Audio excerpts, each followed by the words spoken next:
1, 2. Hello, hello, hello, hello.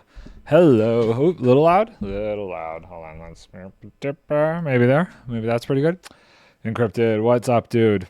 We are back here for today and then again on Monday. And then we're going back 5.5 hours down to the city. I'm all over the place. I am all over the place. Okay, I don't know. I need to stop fiddling with that. Where are we here? This is still turning these out. I think I have enough to do what I need to do. We're gonna go do what we do and keep working.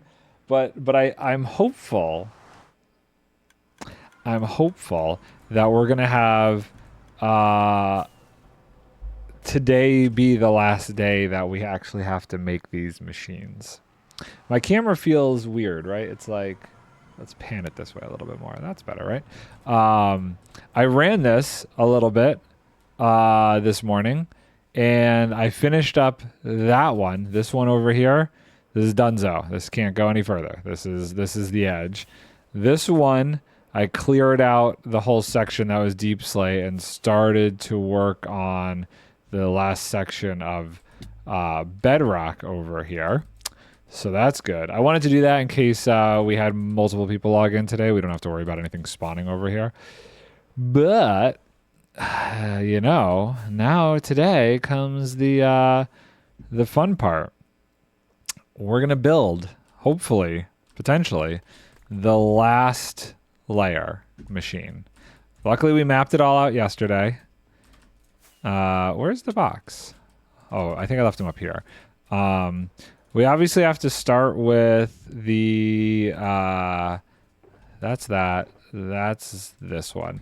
We have to start with the piston sealing placement device because we gotta actually run that and kind of get that out of the way. So let's just see here. Which one is that? This one? Yes.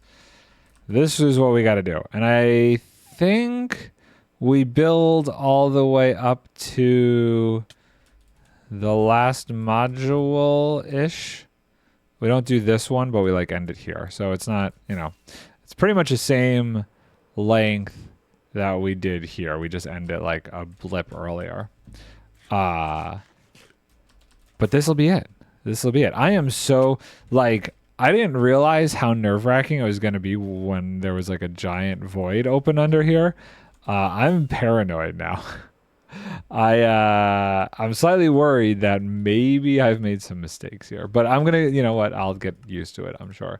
But I am constantly checking my elytra to make sure that it's not gonna run out of durability over that thing.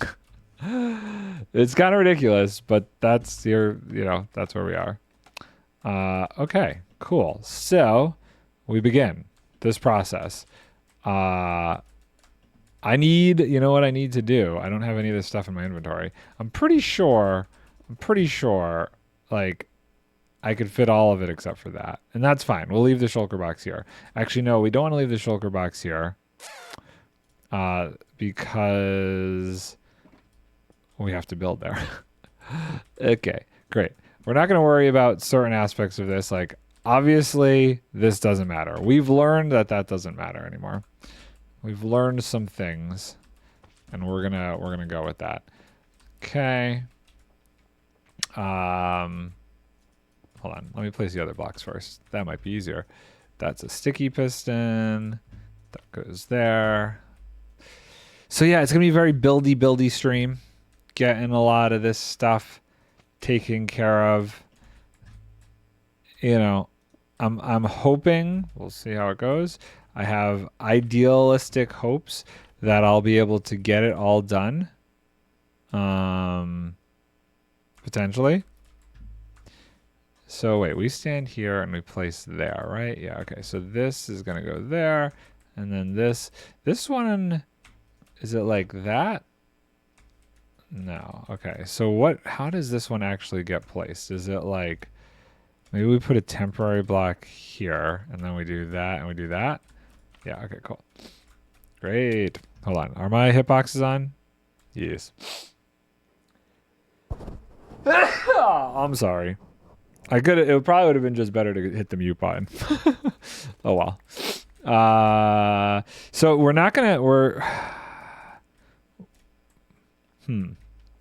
I'm having issues. I'm not sure.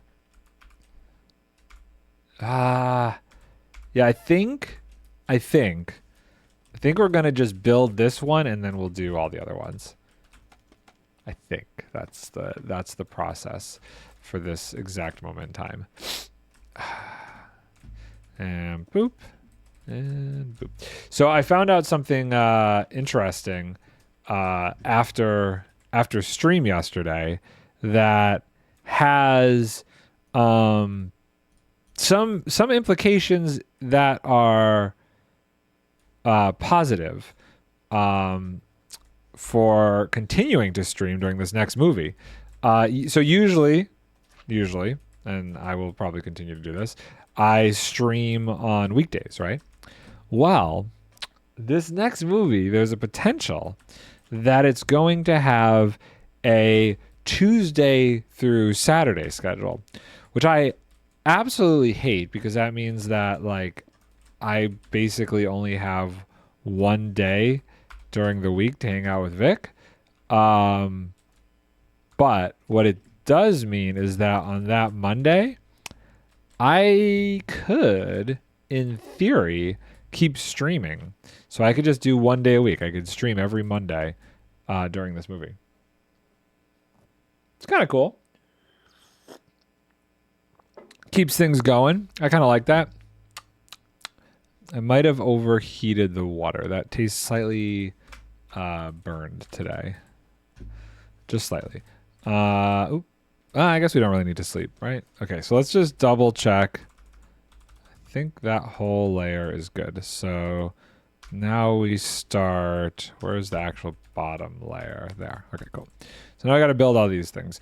Let's grab some scaffolding. This is where things get risky for me. Let's go to this side of it. We're gonna try doing this a little bit differently. I think before I was going to the inside, and there's potential where this is not what I should be doing, but we're gonna see. We're gonna see how it goes. Okay. Whoa. That was weird. Yeah, that's correct. I feel like maybe I should sleep just in case.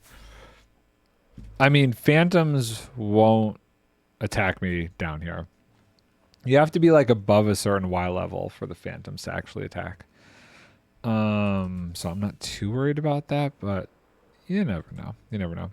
I almost had the opportunity to do my skeleton horse thing today. What if I do each one of these at a time? That might be interesting. Like just get this one done and then do the next one. There was a thunderstorm and there was a skeleton horse that spawned. Okay, I think the reason I don't want to do this is because I want to build a pattern for each layer, and I'm not going to get a pattern if I'm doing it like that. Okay. Over there. But I didn't leave the area. I didn't go away or anything. But then it just randomly like despawned on me. I didn't think that would happen. He just disappeared. And I was sad about it because I was like, oh, I really wanted to try the thing. But I'm not exactly sure how I'm going to do it. Like, because it's got such a finicky kind of thing. Like, I looked it up. If you're within 10 blocks of the skeleton horse who hasn't like done the Horseman of the Apocalypse thing yet, if you get within 10 blocks, it'll trigger. So that's not a lot. So I was kind of like struggling with, okay, if I do this, how I'm going to get him to move. Like, I don't know if there's any like, I don't know if he would follow a golden carrot like a horse would. I was struggling to figure out how I was going to move them. I was thinking about using wind bursts, but we were here, so like he would have just fallen in to a bedrock hole, and that would have sucked. But I'm thinking wind burst is probably the best way to do it. If I see a skeleton horse, I'll keep my distance like 10 blocks away. I'll build a portal that's like 3 by 3, I guess. And then I'll try and use wind bursts to actually, push them through the portal. I feel like that's the best bet. It is the weather here is kind of weird today. It's been like icing all day, and it's very windy. It's very, very weird. And it was supposed to be warm, but it's really not. So like the backyard's an ice sheet. I'm slightly like, I've been worried about my dogs going outside because they're just slipping all over the place. The one dog looked like she was on rollerblades. Like just all 4 legs were just going every which way. Luckily she didn't like go down. I was really worried she was going to go down, but she didn't go down, and she didn't look like she was hurting herself. But I don't want them going out when it's like that bad. I don't really know what to do about it. It's just complete ice sheet out there. It's terrible.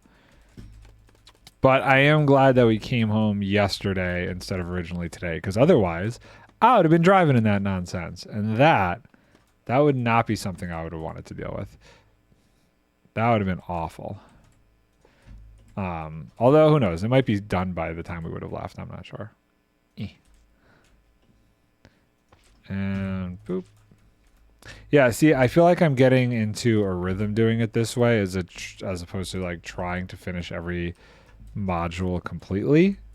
This seems the better approach. Oh, no. I've fallen.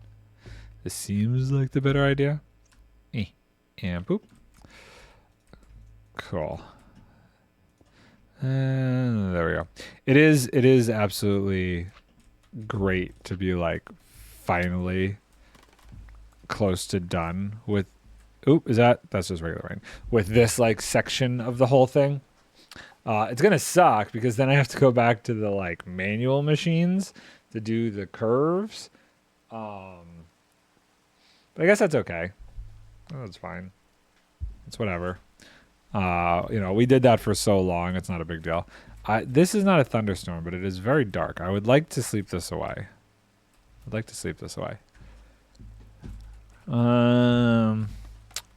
So I've been looking at people's concerns on the Minecraft server about this whole random ticks around portal or around chunk loaders and stuff. People make some interesting points of that being potentially a lag machine. People have brought up like a bunch, like say you have a cactus farm that's like constantly going, and the items just sit there. You could easily make like a lag machine without any sort of way to figure out what's going on, which I get that. I'll be very curious to see if they address it and what sort of solution they come up with, because I would love for them to keep it, because I love the idea of having some of these farms just running all the time, especially the sugarcane farm. That's huge. That's a huge farm to have going all the time. But there is a safety to be thought of with such things for lag. I was thinking maybe like if they have a way to cap entities in loaded, like not like chunk loaded chunks, not player loaded chunks. So if it recognizes a stack of just entities on the floor, it won't like keep making them. I don't know what they're going to do, but it definitely has the potential to create some crazy lag systems for people. It's kind of like the best way I could equate this to, and I had this happen on this server. I think you were actually around for it, Encrypted, where I was doing the sand duping, and it maybe it was Merp who helped me with this. I can't remember, but I was doing the sand duping, and I forget what happened, but too much sand was getting piled up and not going through the system, and every time you would go to the end, you'd crash because all of those entities were just sitting on the ground from the sand duper. So I had to use my admin account, teleport to the end away from where all of the sand was, and then use a command to delete the entities. And I would move like a little bit closer and a little bit closer, deleting the entities every time. Every time I felt it like start to get a little bit laggy is like another section of where the sand was spilling out loaded in. You remember that? That was you. Okay. Yeah. So I do worry because you're basically creating the potential for that to happen anywhere you have a chunk loader now. Now, the one nice thing about the Ender Pearl chunk loader system, though, with this, is that it's only loaded when the player is on the server, which is a big reason why I use that method for the mob switch. So if that was the case, and that's what was happening for the most part, that's I think a little bit easier to manage, because that player would have to be on the server somewhere as said things were happening. So I do think that helps it a little bit. But, you know, anybody with malfeasance intent, you know, any bad actors would probably know how to make just a regular chunk loader and just abuse the heck out of it. Malfeasant intent? Wait, there's a word. There's a word. I'm just not using it right. Malicious. That's the word. Malicious intent. Thank you. I don't know why I'm like making up. No, I'm sure this is a word. Hold on. But I don't think I'm using it correctly. Hold on. What is this word that I'm trying to say?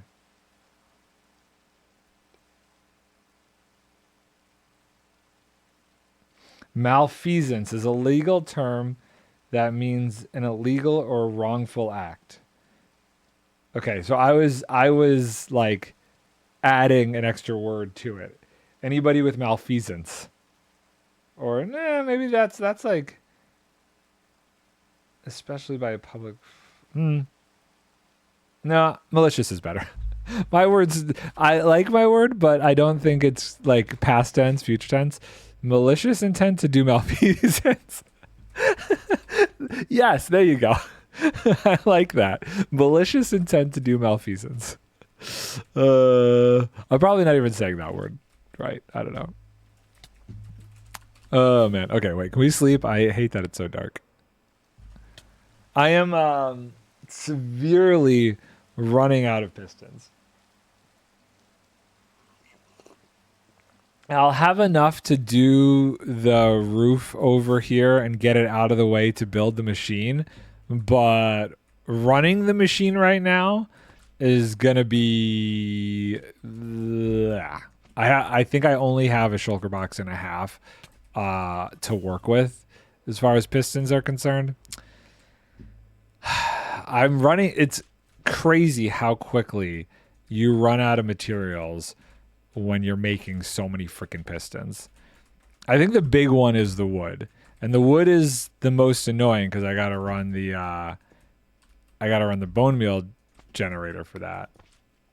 Okay, we're just gonna let that one go for now. We'll come back to it.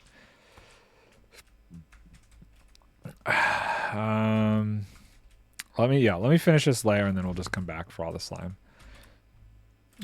because we can do this pretty quick. I'm clearly not moving at the speed that I moved yesterday.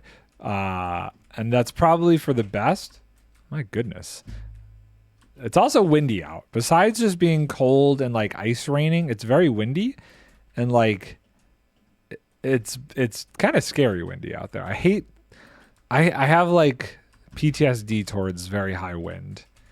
I've been in some like crazy wind situations before. Once the garage, we have like a garage bay at the studio. And I was in this windstorm, and the garage bay door was ripped off the garage going down the street. And here I am, the lunatic, freaking out that, oh my God, what happens if this blows into somebody's house or damages somebody's property? So I go running out there to try and catch this, like, I don't know, 12 by 20 foot door. Luckily, the thing ended up falling on the ground about 20 feet away from the studio down the road. I just ran out there with a bunch of sandbags and threw the sandbags on the thing on the corners so it couldn't get like airlifted again, and then just dragged it in, keeping it close to the ground. But it was terrifying. The skylight in the studio was ripped clean off while I was in the building. Like, it was scary, and I it's one of those things that I have never gotten over. Being there for that was terrifying. The power went out at our house for like I don't know, 5 days or something like that. Power was out all over the place. Weirdly, the power didn't go out at the studio, so me and my wife ended up going down to the studio and basically like living at the studio during the days until the power came back on. It was just nuts. That was a sucky time. But because of that, I get like anxiety whenever I hear the wind going off. It's really like really not cool. I get all tense. So when it gets super windy, I'm just like, stop it. I don't like you. Nobody likes strong winds, especially not me. Ah! Dang. I feel like we're doing pretty well here, as long as we don't send the whole thing off or miss a section, because that's happened multiple times at this point. I'm not going like super fast, and I feel like I've done these enough that actually I don't think that one had any issues. I think that one was pretty good. I think maybe one section got away at one point, but I think we were pretty good about it. I don't remember. Boop, boop, boop. Zoop. So the goal would be to finish this thing up by like, I don't know. If it takes me an hour to finish this, then the other 2 hours would be the actual bedrock breaker is the goal. And I have a little extra time today to stream if I need to. I really want to get this done just in case my life goes off the rails for whatever reason. Then all this is done and I just have to like run it and I don't have to worry about like building it anymore. So that's the goal. We'll see how we do. Boop. No, that's not the right block. I could also spend some time, we'll see where the day takes us, and take down that last one now that's run aground, if you will. I watched it and I made sure it was in a spot where it wasn't going to blow itself up. I took out the TNT before it went back, just so that way I could cleanly get all the parts and not risk an implosion when I was getting confused about how to deal with the fact that it was butting up against bedrock. So I got it stopped in a really good spot to take it down. I think all of these, well, I think for the most part, these machine parts will just go into storage. But some of this stuff is going to be very useful for making the other bedrock breaking machines. Although I don't know I think at this point I don't need to like keep them around like I was before. I think I'll just build one. Like I'm going to go around the perimeter and work my way in. And I'll just build it and break it every time we finish a section. So that way we can just do it, I think. Or I'm going to build all of them. I don't know. I haven't fully thought out what my process is going to be. But I think there's about as many machines around the edges as I did for the center piece. So that's a thing. Not a big deal, but it's, you know, it's going to take a while. That's the wrong block. That's a sticky piston. Oh, no, I've screwed things up. This go there. This goes here. This goes here. Yeah. Oh, yeah, that's not a block yet. You know, I haven't verified anything yet. I think I'm just going to wait till the end to verify it all. Just make sure it's all good. Okay, but maybe not, considering stuff like that. Maybe I'll put the full range on after I finish this layer and see. Really, which way is this supposed to face? This way. Okay. I don't want this there. I don't want this there. I want to leave those spots open. Okay. So now that we're back here in good old Buffalo, I was trying to figure out the best way to play No Man's Sky for my computer. During the Christmas break, I had purchased, and you could still see the hole in the wall right there, the 50-foot HDMI cable and the 50-foot USB cable. Now I've been playing No Man's Sky on my computer because the cross save is currently full for getting it to PlayStation. So I wanted to figure out a way that I could play it on the TV here and not have a super bunch of lag with the input control. Because I don't play keyboard and mouse. I play controller with that game. And so I found a really cool way to do it that has surprisingly worked out. I can, using my Apple TV, use the, there's like a Steam Link or Steam Connect app on Apple TV where I can connect to my computer in the back, cast the game onto the TV, and then so like there's my couches here. The TV is like 20 feet away from the couch, 18 feet away from the couch. The USB and HDMI cable makes it to the couch, not the TV. So I can't hook up the HDMI to the TV, but I can plug my controller into the 50-foot cable by the couch. So I have the controller hooked up to the TV. I have the controller hooked up to the computer directly by the 50-foot USB cord, and then I'm streaming the video on the Steam Link to the television. And you know what? It's actually pretty dang seamless. Every once in a while, I'll see like a little bit of quality deterioration because it is just like a streaming thing. But I haven't run into any lag issues or any latency problems. It's actually been crazy. I did order, just because I want to see how much of a difference I can get the quality. I did end up ordering a powered HDMI extender, because I have another 20-foot HDMI cable, because when my computer was in that room originally, I had it set up that I could hook it up to the TV. So I'm just going to connect the two and see what essentially is going to be about 70 feet of HDMI looks like going to the TV, as opposed to running this on the Steam Link. I'm curious. I had a thing that I attempted to do that with last night, and I may have used the wrong power supply for it and scared the crap out of my wife when the capacitor exploded next to her, and there was the lovely smell of, like capacitor exploded parts in the room for a little bit. Just forgot to check what, the voltage was on that plug. But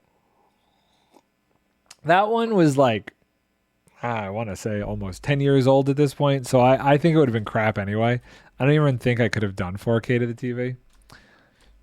Okay, so let's see here. So I want to do this as a range, layer range. So we want to go from there. So let's go to 60. There? Sure, why not? So schematic, configure, schematic verifier, start verification. Okay, we know what this is. We know what this is.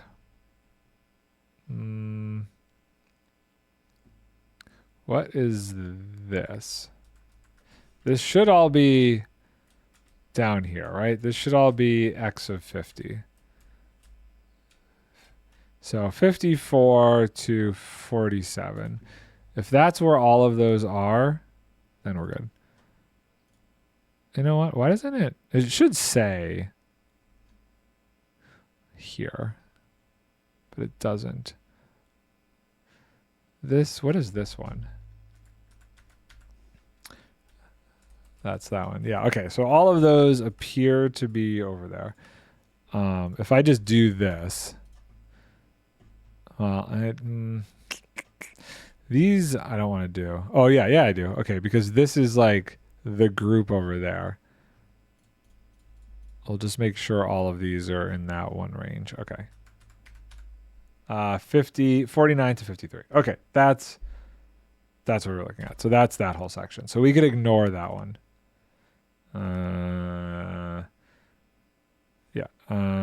Reset data. Cool. It's nighttime again. Let's sleep.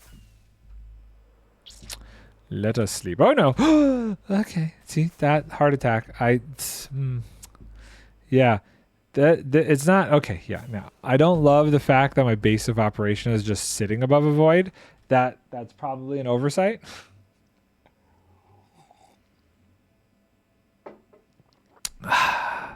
The fear is real. You will notice, though, a distinct lack of bats. There's like 2 now. All the bats were spawning on the deep slate, and for the most part, that's gone. Okay, I guess let's see here. I'm not going to land that. Let's load up the next layer. Land. Beautiful. Okay, so now we start connecting things. And this is where we're... how do I want to do this? I think I have to do that. Right? So if I do that, and then I do that, then I can go back in later on when I feel confident and hook them all up. Maybe that's smart. Just for like safety. We'll leave a gap between them. You know what's going to happen then? I'm going to forget to put them back. Yeah, I'm going to forget to put them back. Just do it and just don't screw it up. Just do it and do good. Do better. We'll be fine. I can do this without totally destroying everything I'm working on currently. I have complete and utter faith in my Minecrafting abilities.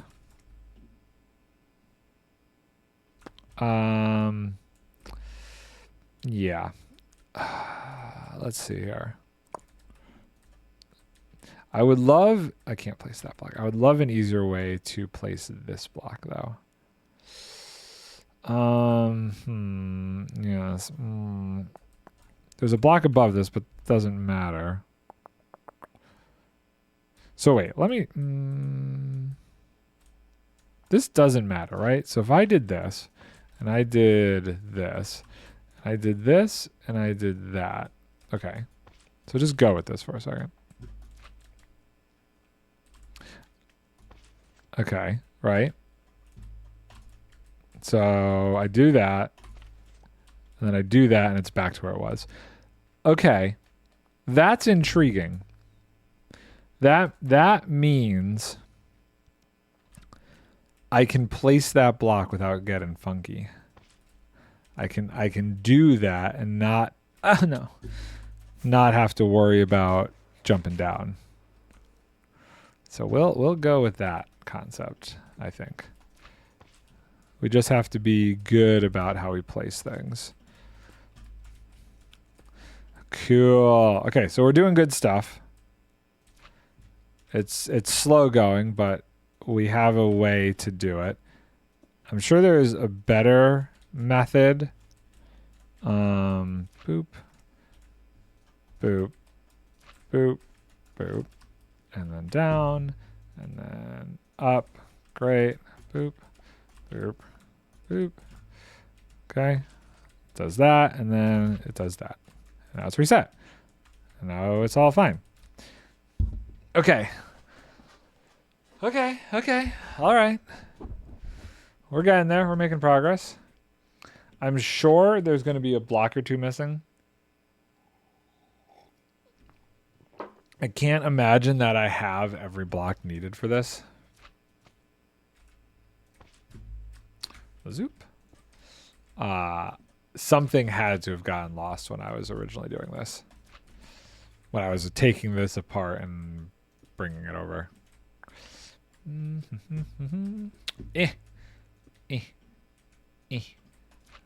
Okay. Place. Cool. I didn't ever do it this way before. I was getting down before. I feel like this may be a little bit riskier, but I think it's actually faster. Until I do something stupid like that. Ah! No, I'm going to fall again. It's amazing. Amazing. My skills are unmatched. Okay, I want to... Yeah, okay. And... Cool.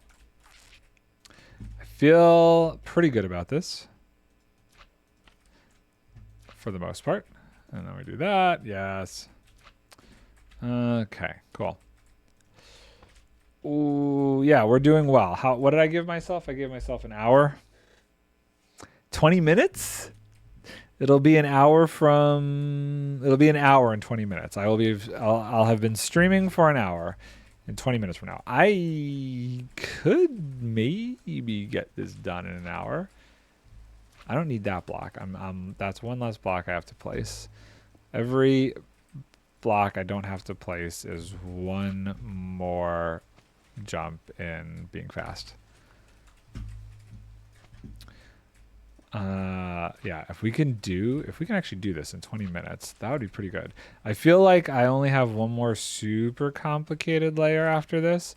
And I'm pretty sure the last two layers I usually do together because those are the ones with the rails. So we should be in a good spot. Yeah, that not having to get down, that's game changing right there. Okay, cool. Don't forget this sticky piston. Great. Boop. More rain. I feel like, I know it said a lot, but I do feel like it rains a lot more than it used to in this game. Probably just because you can't sleep just generic rain away anymore, so it just is like a feeling, but like it's annoying. Oh no. Okay, well, we were doing good. We were doing wonderful until I fell. Boop, boop, boop. Oop. Cool. Almost there. Wow. Almost in a relative term. Give me... Well, if we need any more bits and bobs, we could probably steal them from the machine over there that's done. Because that one we're not going to recycle. That one is going into get scrapped and the redstone parts returned to the redstone storage until we need them for other things. Boop, boop, boop. Okay, underneath and zip. Cool. Oh, we're doing well. I think we're doing well. And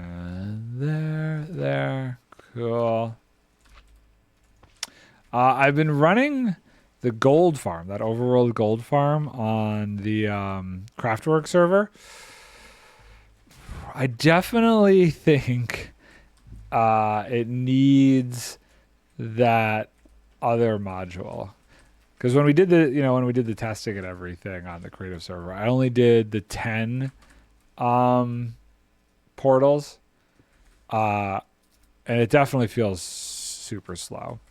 And I don't know if that's more so just because, I don't know. I'm not sure why it feels slower, but it feels a lot slower than when we were doing the testing in terms of actual piglin spawning. Now I know like I was using tick warp and stuff to like really get a feel for how much spawned in an hour. Okay, wait, I'm out of regular pistons? No. Okay, well, that we need to change, but luckily that's fine. I can just grab a stack from here. Ooh, 20 minutes is starting to seem like a tall order.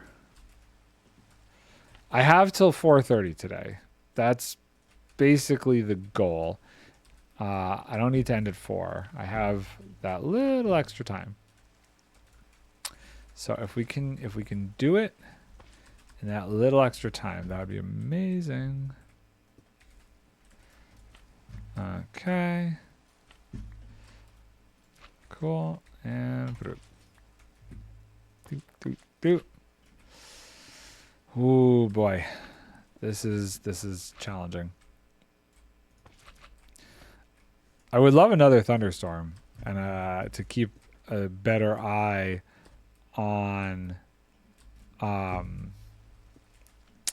the skelly horses. We've had, I had one this morning and then I had one yesterday. Like, oh, that was stupid. Like that's a lot. I feel like usually I go days without seeing a thunderstorm. So that was surprising. Okay, cool. I'm gonna grab that. Almost to the end. I think we're almost also to the point where I need to put the marker down for where this will stop. Putting the pistons. So we'll have to bring up the other schematics to figure that out in a second here. Okay, it's almost nighttime. I think I'm just going to let it ride for now. Oh, come on. There we go. Okay. Boop. Cool. Boop, boop, boop. Oh, I had since we got home so late last night, we ended up ordering out. And we got, there's this sub place here called DeBella's. And when I order from DeBella's, I usually get like a giant sub, like, I don't know, foot long. It's probably more like 14 inches, honestly. And I don't eat the whole thing in one sitting. I get it so that way I can have leftovers. But the problem with a sub for me and having leftovers of a sub for lunch is all of those carbs make me so tired. So I ended up like switching my order of things today. I ate lunch and then I took a shower, hoping that like the shower would kind of wake me up from the carb-induced coma that was about to proceed. I don't know that it worked because I feel slightly comatose still, but I'm having my green tea in hopes that that fights it off.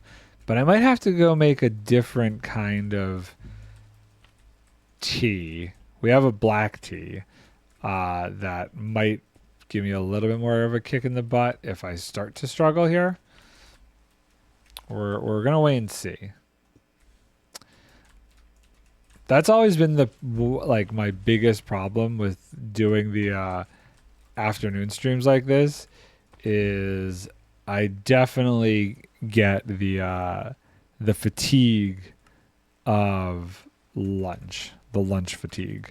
Okay, so we need this Okay, to end there, but it's going to be a little longer. So I guess we have to do just like this and a nubbin. It's going to suck. We're going to have to get rid of all of that. What? Okay. We don't need that on anymore. I was like, what is that? And that was the other schematic. Cool. Doing well. Now we can sleep. Now we can sleep.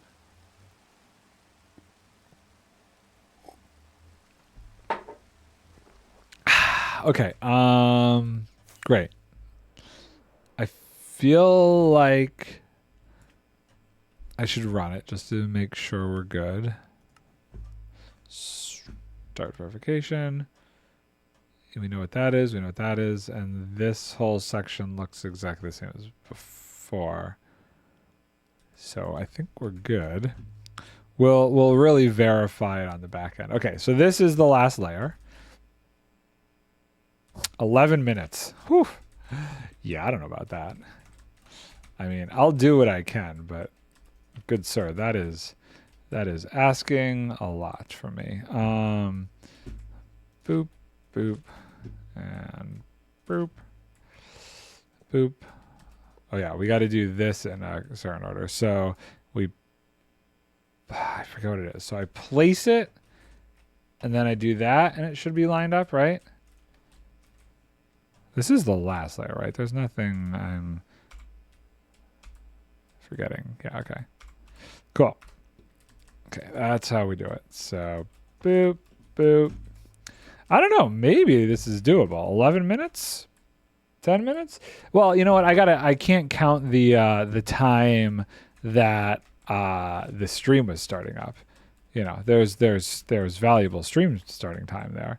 If we don't count that, I think we're fine. That would be like 15 minutes then. I think we could do it. This is actually not nearly as complicated, and I'm kind of flying through this part.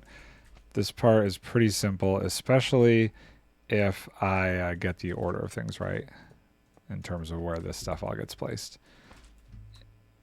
And so far, we're doing well with all of it.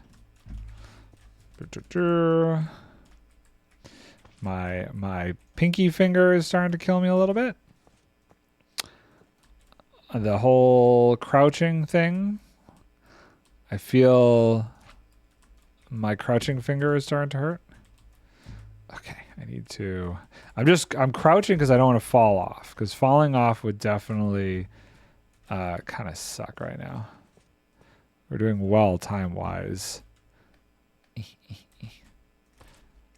We will take the extra second to really double check the verification though. Okay, something got placed in a bad way. What was it? This. Doesn't affect anything, so we're okay. I'm so bouncy. So much bouncing is occurring.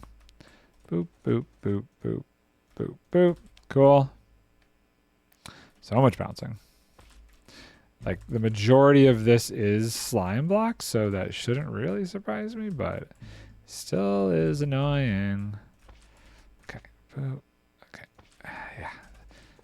I think placing the wrong block on, like, an observer would probably be the thing that does me in at this point from not being able to make this time-wise. So I just got to be super careful, but still keep the same speed. So far, I think we're doing well. 8 minutes. 8 minutes if we just go with pure stream time and don't count the time waiting for stream to start. And I think we could do it. We only have like 4 more of these. It's pretty quick. I don't think I'll count verification time in there.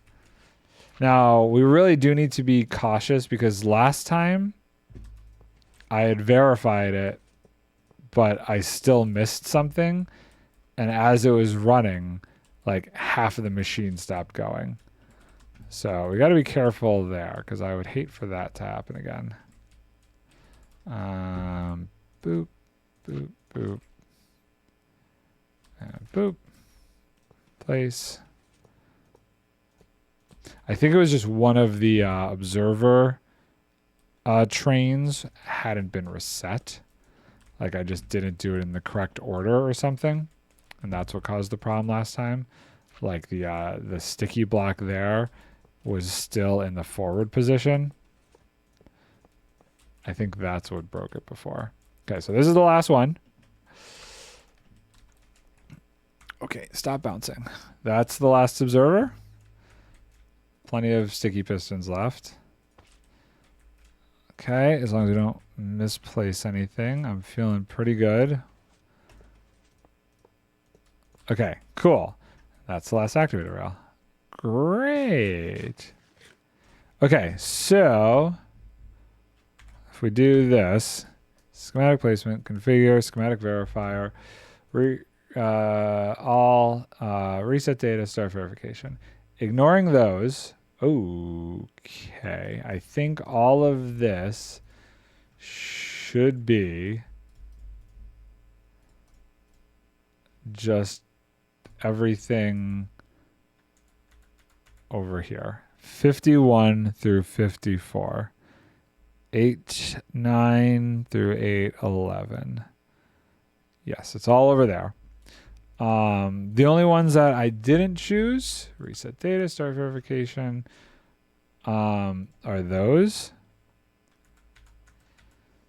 164 through 170, which should be all of these.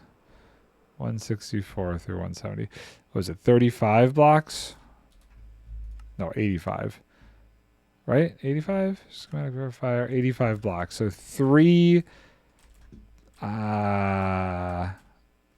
85 is oddly specific. Maybe it's missing one there, but I think we're okay. And if we're not, that's gonna suck. But let's hope for the best. I'm gonna put away all of this jazz. This is just extra blocks. We'll call this the like, hey, we don't need any of this anymore. It's a lot of sticky pistons I somehow have picked up in there. How did that happen? Why do I have all those? I don't know why I have the TNT on me. Okay. Cool. So let's see here. Let's grab this. We did it in under an hour. We did good. We're doing very well. Let's make sure if we do this, everything is going to line up fine. This, oh no, I've missed. The deep slate there is our like block holder. Like that. Okay. So far so good. I guess the biggest mistake I can make is this isn't actually lined up where we need it to be. Hopefully not. It's going all the way. We're going. It should go to there and then move over. Boop. Okay. It's moving over. Let's make sure the whole move over contraption part of this is working. I'm feeling good. I'm feeling good. The whole thing moved over. Next section's coming through.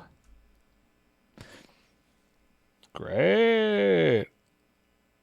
I think we got to clear my inventory with the pistons before we start building the bedrock breaking now. Just get this as far over as possible so we don't run into it when we go to run things. That is the fastest I have ever built that thing. The fact that I was able to build that in under an hour, you know, not saying I'm gotten better, but I think I've gotten better. You could see here, this is getting filled in. This is all in line. Although this all is way too far out, but there's not much I can do about that. Okay. Yeah, I think I want to keep going kind of far over. Then we can actually build the bedrock breaking machines. 2.5 hours to do those? I think at this point, I know what I'm doing. We've got this down to a science. Oh yeah. I think I'm very hopeful that the next stream, whether it's Monday might be tricky to stream. But I don't know about tomorrow either. Whenever I stream next, I should have my my new season of TCG cards. The alternate what was it? What are they called? Alter egos. So whenever I stream next, I should have that. They're supposed to arrive tomorrow, and I will definitely open those on stream. I think that'd be a fun thing to do. I did that before. And that's when I got the Ethos sign card, which still can't believe I got that one. So I think whenever I stream next, I will hold off opening these cards and do it then. You know the sucky part though? I haven't had anybody to play TCG with. Nobody would play with me. Like Vicky played with me like once and was done with it. So I want to figure out how I could play that. Although I don't even know that I have a good like deck made for it. I like the idea of we kind of just did it randomly. But that didn't work out great because she didn't really know how to build a deck, but yeah, that's going to be a struggle. Yeah. So I don't 100% know how to deal with that aspect of things. Like, I don't know. Maybe if Joe Hills is like, hey, we're going to do a TCG meetup in Nashville, Tennessee, the next time he does something like that, I may make a special trip out there just for that. Just so I could have like, I mean, I don't know how many people would actually show up to that though, but I don't know. I want to do something. This is going to be terrifying when I have to do this over the void. Standing on this trapdoor, landing on this trapdoor while I'm over the void. Come to Tennessee Game Days and challenge him to a game of TCG. If they were going to say there was a dedicated thing, I would totally do it. Here's the thing. So at TwitchCon, I actually looked. They have a special section at TwitchCon for board games, and I went over there and looked to see if anybody was doing TCG, and nobody was. I would be curious because I feel like he'd probably be down for that if you could find him. I'm sure he would. I'm thinking, I'm like, I don't know. I'm 50-50 on going to TwitchCon again because I really did have a freaking great time. That will be a memory that I will hold on to for a very long time. And there were so many people there that were really cool. I wonder if it was coordinated a little bit more because last time I don't think there was a great heads up about what was going on. Even for the hermits, they felt the struggle, especially with the signing thing. But I feel like there was enough people there who I've seen post that they have gotten, TCG cards and stuff, that if somebody, I don't want to say me, but maybe me, initiated a thing in like the Hermitcraft or the TCG Discord and be like, hey, going to TwitchCon, who wants to get together and do a TCG card game in the board games area? I feel like there's enough people that we could get together to do that there, potentially. This time with the alter egos thing, I ended up getting a second game board. That was the mistake I made the first time I got them. I only had the one game board for myself, so it was a little tricky when I was trying to play with Vic because she didn't actually have like a game board to play with. But now I'm going to have two, so might make it easier. We'll see. I do have a friend who said he was interested in trying it out, who knows nothing about Minecraft, but he's like, he likes those kind of TCG games. I might be able to convince him to try playing it, but I wanted to get the second board before I went that direction. Okay, is this far enough over? I feel like we're getting close here. Okay, that's not the right machine. Okay, I think those are the two. Yeah, so that's a decent distance to run it. Let's take a look down here. That's also a pretty decent distance. I say we finish off the pistons we currently have, and that should be far enough over that we could do these now.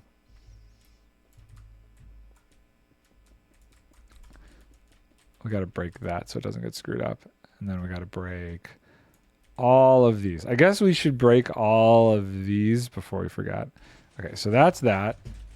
Yeah, this is going to be just like turning this thing off when I get over to the void. That's going to be a nightmare. Okay, cool. Let's get rid of, so it's from here over. All these, yeah. None of these are needed. I couldn't adjust the segment because to get the right length. It was either gonna be too far over or too under, and I find it's easier to just break the pistons than to go through and add 2 layers of them. So I'd rather just make it go a little bit longer. I guess in theory I could. No, I couldn't even shorten the individual segments because it's looking for a specific push limit to work. Okay, that's good. Let's go sleep, grab some more rockets, and grab, what do we got? Yeah, we'll grab the box to build the thing. I think that should be good. Okay, so, oh, you know what? I did forget to break this over here. Let's just get rid of that before we forget. Okay, now we'll go grab the rockets in the box. I would love, I'm pretty sure I should have in here, and it's not a bunch, but a couple extra slime blocks is always super useful. Rockets. Cool.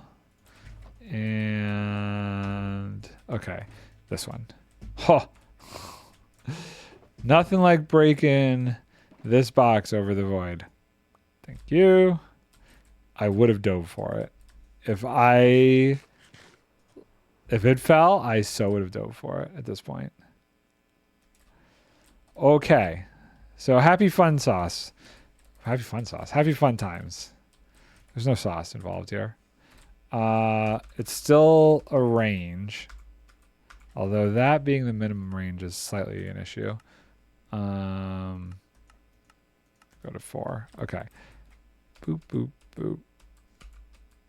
Boop. Okay, so we're starting there. Let's put this over here for now. Let's get the scaffolding from over here. Oh god, what's happening? That was weird. Slight lag spike.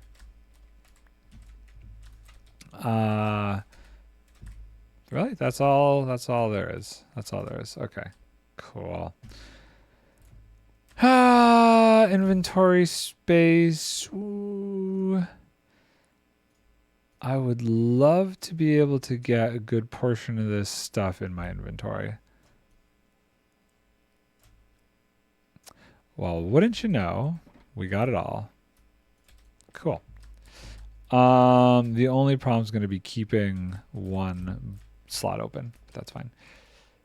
Okay, so let's see here. There's an order to this. Let's try and make sure we do that. Oh, I'm hitting note blocks. Okay, cool. That goes there. That goes there. And then this is going to be the line that goes down. We'll worry about that later.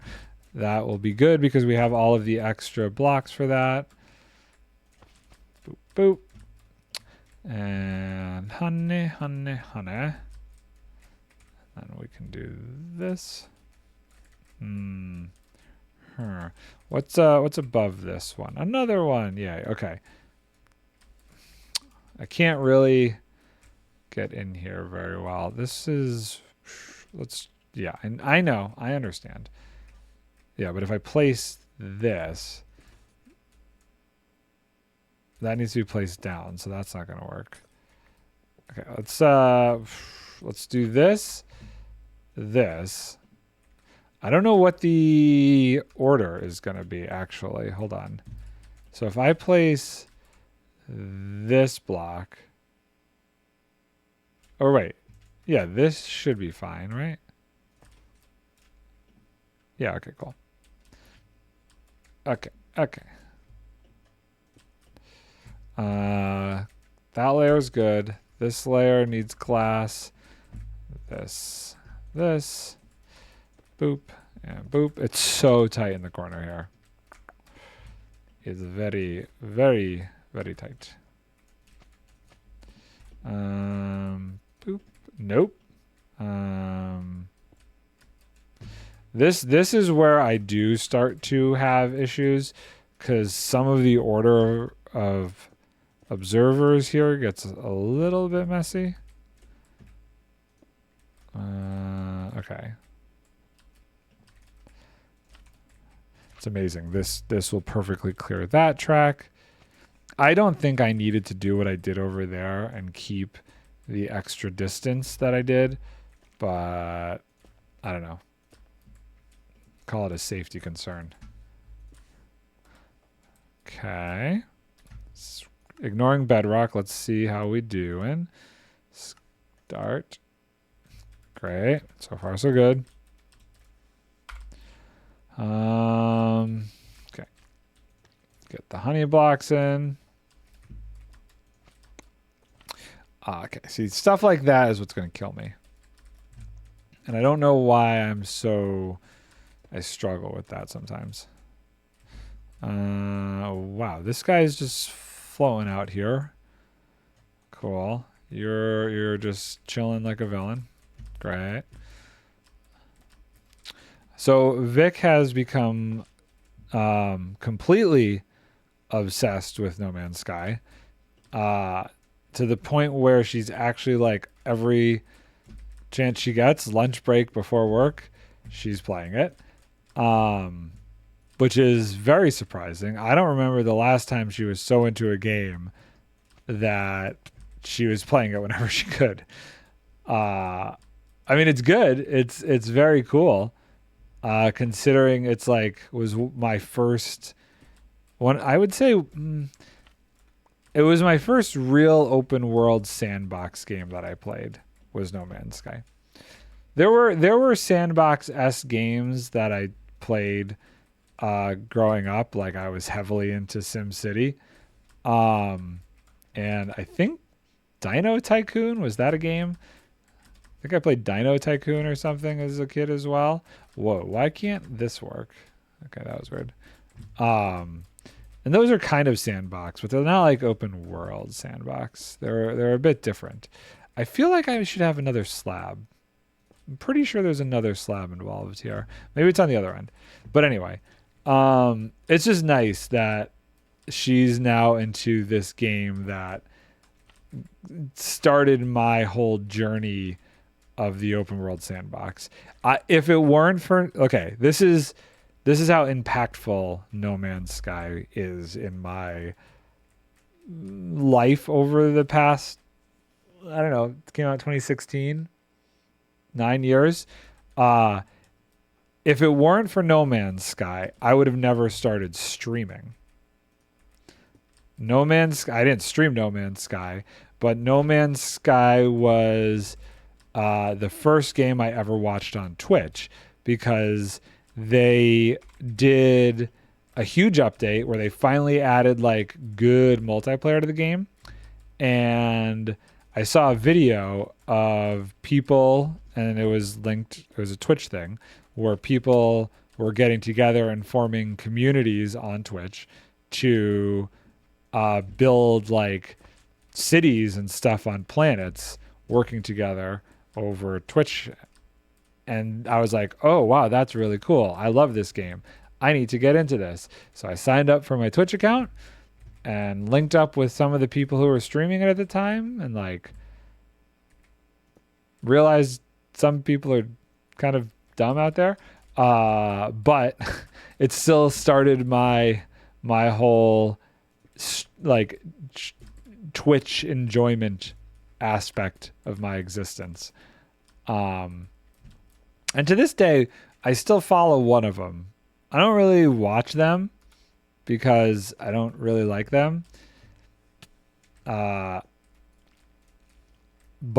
I never unfollowed him because he was the first person I ever watched on Twitch.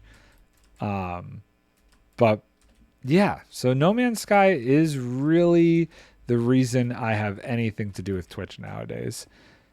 I would say it was the pandemic, obviously, that forced me, got me to stream. Funny enough, but that I think is the case for a lot of people. Okay, so this one's a little tricky. What do we got to? Wait, no, I could do that there, and then that there. But there's a block on top of that. But I don't think. No, if I do, okay, we got to get rid of this. If I place a block on top of this block, is there any like quasi connectivity issue? No, everything's fine, right? Okay. I was worried it might like do something stupid. I don't 100% to this day fully understand what blocks can be quasi powered, so I get nervous. Okay. Cool. I'm going to just verify this. Make sure we're still in a good spot. Yes. Very good. Okay. This layer is complicated. We haven't gotten into any of the offshoot layers yet, so that's cool. This will do one of those kind of tricks. Boop, boop, boop. Great. That goes there. Yeah, we're definitely going to be able to, I would say, really get this last one running today, which is going to be cool, but it's also going to be slightly terrifying because that means we're getting into giant chunks of void holes. Okay, get under there. And nobody likes I will eventually like a giant void hole chunk. Maybe I need to consider the idea of putting glass over this thing, at some point. Okay, well, here we go. Just for like not dying purposes. I don't know. I'm torn. Let's see how it goes. Let's see how many people the void hole claims. And then we'll make some decisions on whether or not we need some safety practices for it. Because if it does become like okay, I've died like 3 times in a week in this thing, we may rethink the process. How do I want to do this? I think I want to do that to that. Can I just have that back? You can't just, you gotta just fall all the way the frick down. I guess this is where the scaffolding's going to start to come into play. Let's not go there with it, but while we're down here, while we're at it, let's do that, do that, do that. Let's see. I think maybe here would be a good spot to start with. Okay, so we have to land on that glass block. Or close to it. That's close enough. Okay.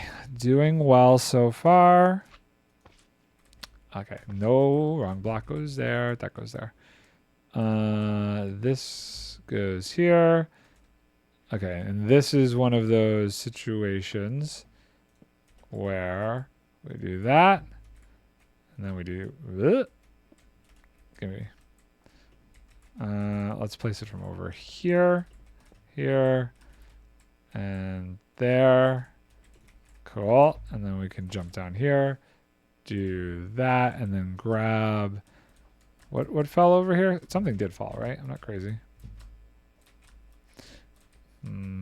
There's just a slime block. I'm not going to worry about it. Oh, that... I guess it wouldn't detect the note block change. No. I think it's fine. Okay. Verify. Start. We are still on track. Great. Great, great, great. Next layer. Getting significantly more complicated as we go. Okay, that needs a temporary block. This can go there, there. Oof, this looks up at a honey block. So let's be cautious about how we do this. I think what I can do, if I do that, oop, I want to go under this one and then do that. Cool. This goes there. This goes there. Ooh, oh, how did we miss this? Interesting. I don't know how I missed that. The verifier. Oof. Okay, what is... Okay, that's just a piston. I don't know how I missed that block. I don't feel like the verifier brought that up. Weird. Why didn't that show? I guess we double check this. Oh, I'm somehow 2 layers up. That's why. I need to be down here. This was being built because of what the observer was seeing. That's right. Okay. That makes sense now. So this goes there, and then this. We'll do one of these tricks again. Hey, look at that. It came up to me. And then this can go like there. This goes here. Boom, boom. So many flying machines. Okay, this one goes to that. This one goes to that. And we're going to start. This is slightly weird because of what I did over here, but I think we're okay. Oh, that's a honey block. Jumping from the honey blocks is so annoying. Okay. And then... Okay. How do we place this one? I feel like there's no way in heck I'm going to be able to do this.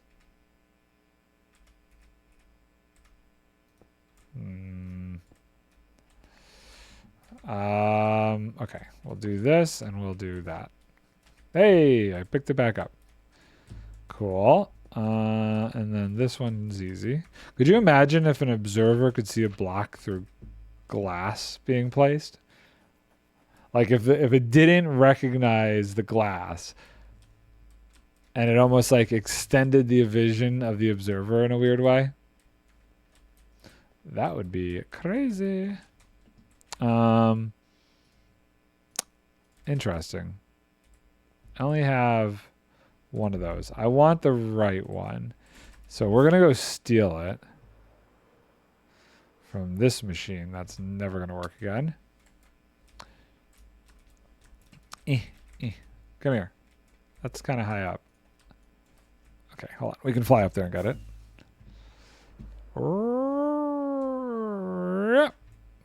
Where is it? Oh, there it is. Okay, come here. Thank you. Yeah, we're going to leave that machine built so we can kind of look exactly to the right spot when if there's ever something that we don't have over here, we can like just go completely grab it from that machine at this point. Okay, so we need to do that, and that goes there. And then this goes there. And then we start to get a random contraption out here. Like this. We can just do that to get that going on. Okay, let's run it. Schematic verify, reset, start. Still on track. We're doing well. Okay. Okay, I gotta start to be very careful, even more so careful, because now we're like really looking at things and placing blocks that could cause chain reactions here. Dang it. Okay, I'm going to go get that and that one over there. I'm stuck. Boop, boop. I think I could place this if I do here, here, there. That looks good. This is a flying machine, so that's going to want to be there. And there. I don't have a good way up from over here or over here. Got to get on top of it all. Okay, that block is going to be annoying, but I think if we do boop, boop. Yes? Great. Guess there was a risk I kind of took there because I could have accidentally hit the note block on the way down. And that would have sucked. Gimme. Okay. That goes there. And then we just need, okay, this is a lot to be building off of this one block, but let's see what we can do. There. There. Okay,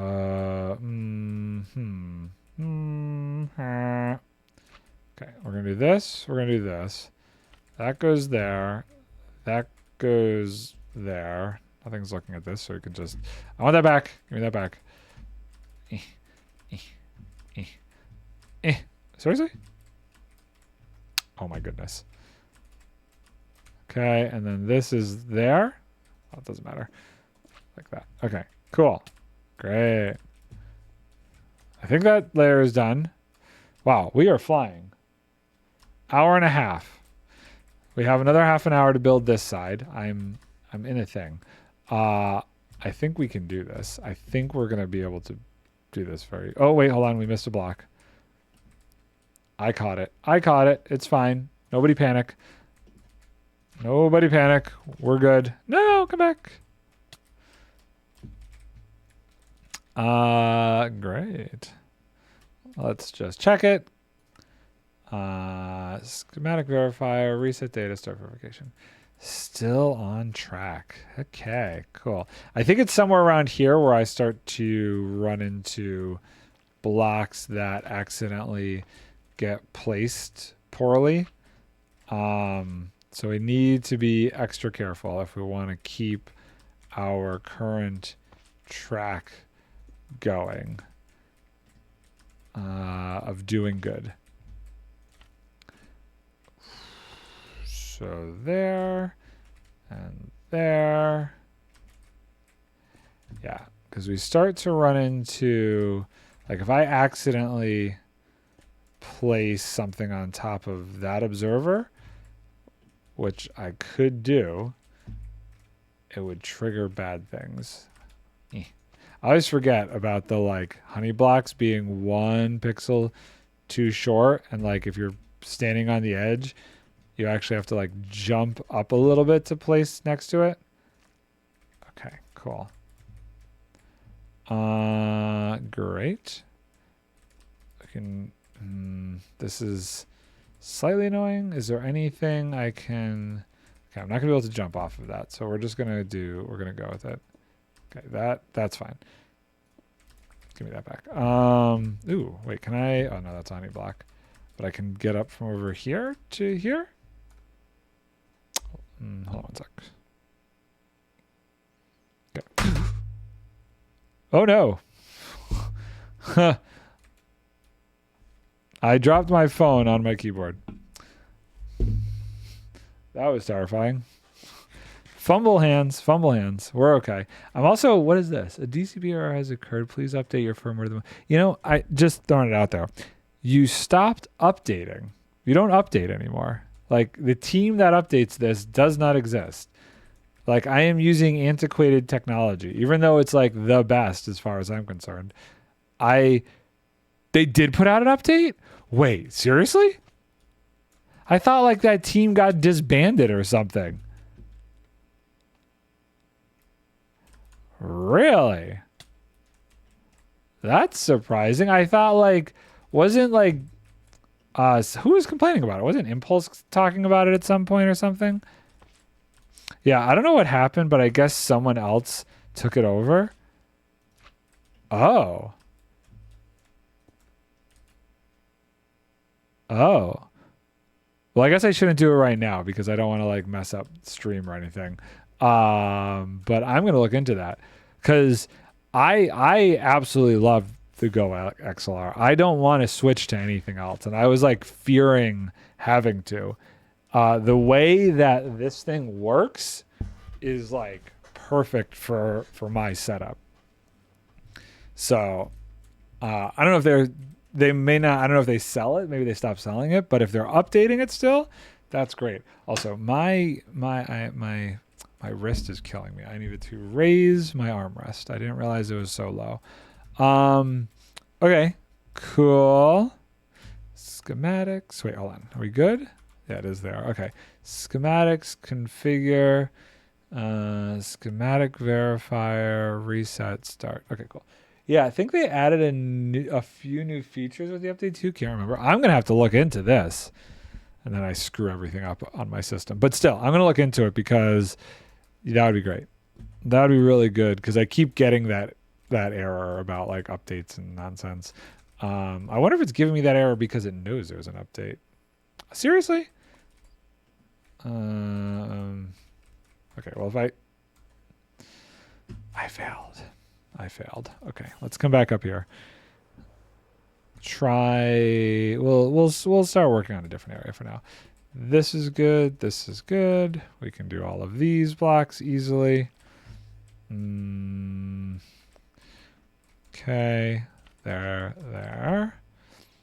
Boop, boop. Okay, this we have to be very careful of because this is another thing where I'm like pointing at the innards. Wait, there's really no. Oh, I guess that's the layer where they come from, so there wouldn't be a piston there. Boop. I'd kind of like something a bit less bulky. The Go XLR? The little one? This thing? This thing's not bulky. Hold on. You consider this bulky? Well, I guess you won't hear me. Like, look at how tiny that thing is. Even the mini is bulky though. This is bulky? It's like the size of my hand. You can't really hear me that well. It's like the size of my hand. This thing is so tiny. The footprint on my desk is like nothing. Compare it to like a Wave XLR. Wait, is that something that's even thinner? I'm confused.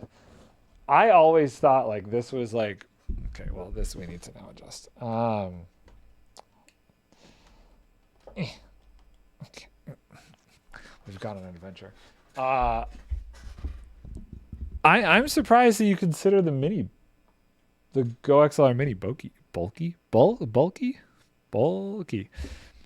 I think it's a great little tool.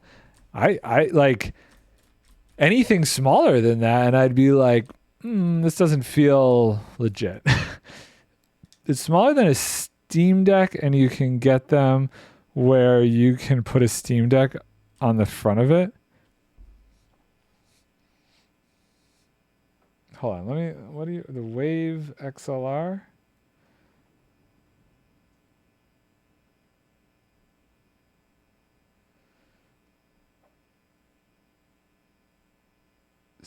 Stream Deck. Elgato Stream Deck plus XLR. Yeah, but you don't have the sliders.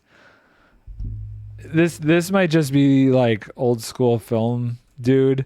Like I love the sliders. I don't like knobs. Knobs? Who likes knobs? Come on. You need the sliders, dude. The sliders are everything when it comes to like sound. Okay, my monitor feels way too close to my face now. Hold on. Can you just like go that way? Oh, I've screwed things up. Oh God. It's now crooked. There we go. You got to use VST plugins though instead of the built-in stuff. With the Wave XLR, okay, maybe I did like it over here. I don't know. I've futzed with things and mistakes have been made. I don't know. I think I like the Go XLR because there's like a beautiful simplicity to it. I've screwed up everything. I was very comfortable, and for some reason I moved this, and now I'm not comfortable anymore.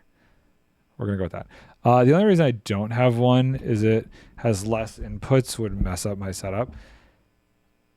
I enjoy the number of inputs that I have with the Go XLR.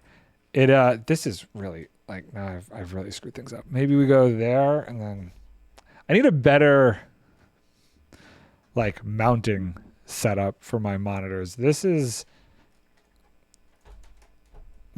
mount is not conducive to my life right now. Okay, hold on. Okay, you go. Are you the problem? Do you not? Oh, there we go. That was stuck. Okay, we do that, and then we do this, and then we do this, and then we do this. Oh God. Okay, everything's falling apart. Okay, it's just a little cockeyed. Okay, I think we're good. I need a line. It still feels really close to my face. That's better. I need a line in, line out, and headphones out, and nothing else seems to have that besides maybe the Rode stuff, but it's just big, if not bigger. The Go XLR has line in. The Go XLR Mini has line in, line out, headphones out, and you can have different programs outputting on different audio channels. Like, so for voice chat, I can switch which system is doing the microphone, select all the different speakers so I could have all the different lines. Yeah, the Mini would work. I'm just not going to get a Mini to replace the full. Oh, yeah. I mean, if you have the full size thing, then no. Yeah. I've gotten a Mini. I'd have gotten a Mini if it existed when I got it. Okay. That makes sense. Yeah. It's great. I love the Mini. The virtual channels that are built into the device make it perfect for how I set things up. Especially, like, the reason I originally got it was when I first joined the SMP, where I was going to record, like, and start doing videos and not stream from, like, when I needed, like, really good separate audio lines so I could have, like, the people I was talking to, those channels be, like, separate and stuff. And being able to set all of that, like your game channel, separate from voice chat, separate from stream chat. Like, I just needed that flexibility when I started to record. Now I don't really care, and I barely do anything to adjust those volumes. But back then, when I was, like, trying to take it as seriously as my job, I kind of went overboard with how I set things up. I'm mostly just, I could use VST plugins for EQ and compression. The inbuilt ones are okay, but not that super great. Yeah, again, this goes back to our conversation yesterday about, like, audio and stuff. Me not being an audiophile, and not wearing the headphones to hear myself or any of that kind of stuff. It's bad, but I try and make sure that as long as I am listenable, as long as the quality is good enough that it doesn't turn people away, I'm happy. I'd rather have an expander plugin, EQ and compressor, and maybe a limiter. I messed with that stuff when I first got into this, and it felt like everything I did always sounded bad. So the best it ever sounded to me is when I turned all of that off. You can see I have the compressor off, I have the gate off, All of that stuff I have off. Equalizer is all at 0. Everything's off. It always sounded better when I turned everything off, as crazy as it is. The only issue that I would run into is making sure, is like clipping. Do I have any in OBS? Hold on. You won't be able to see this because it's on a separate computer.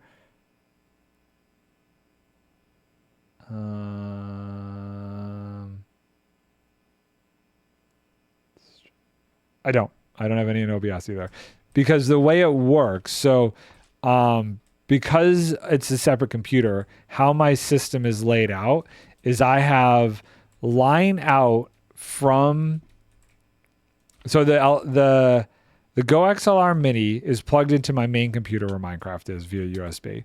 All of the channels get mixed on the Go XLR Mini, and then I have a dedicated line out that goes to my secondary computer, my streaming computer, and I have one audio channel on my streaming computer that is the line in, that takes my voice and all the different channels from my main computer all in one. So whatever the mix is going out of my main computer from the board here is over there, and that just stays what it is, and it's all filtered and adjusted by me over here.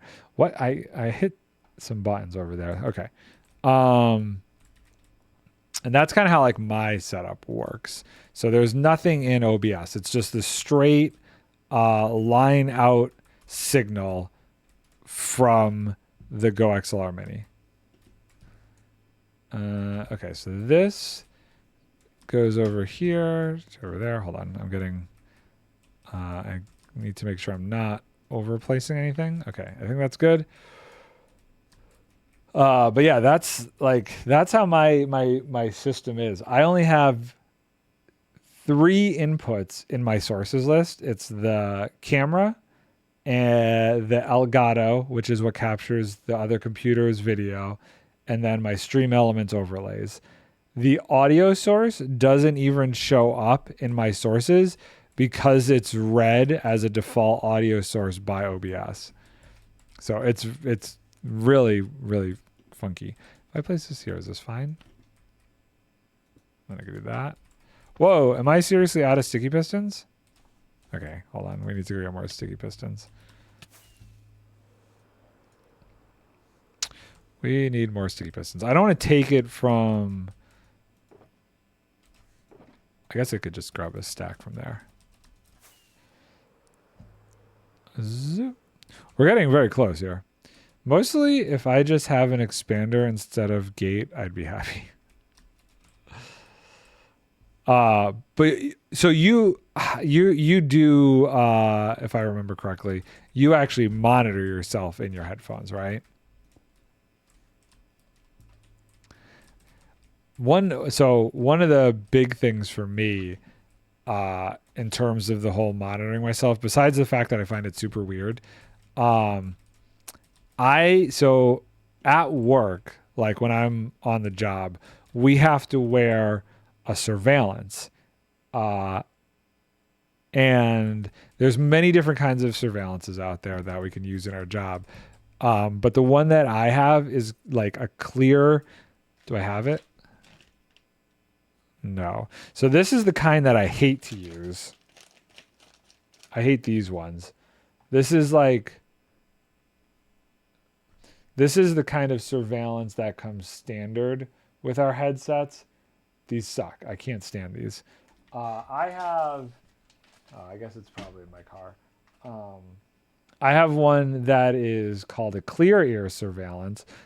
And that goes, like inside my ear, but is open. So it doesn't like throw off my equilibrium. It doesn't feel like I have anything in my ear except for like a little bit of like outward pressure that's like holding it in there.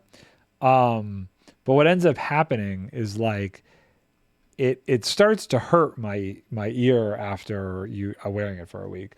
And putting earbuds in or anything over my ears just makes it like more painful. So I try not to do anything headphone related if I'm not at work, because it just starts to bother my ear even more since I,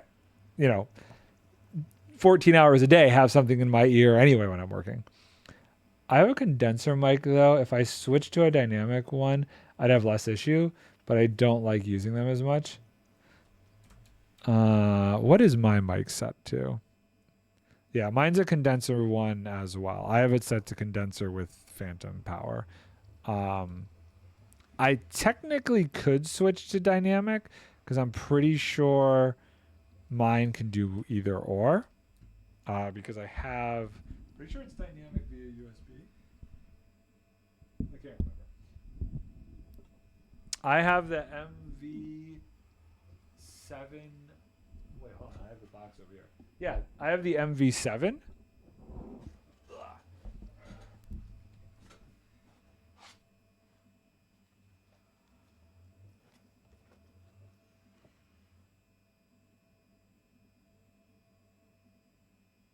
That guy.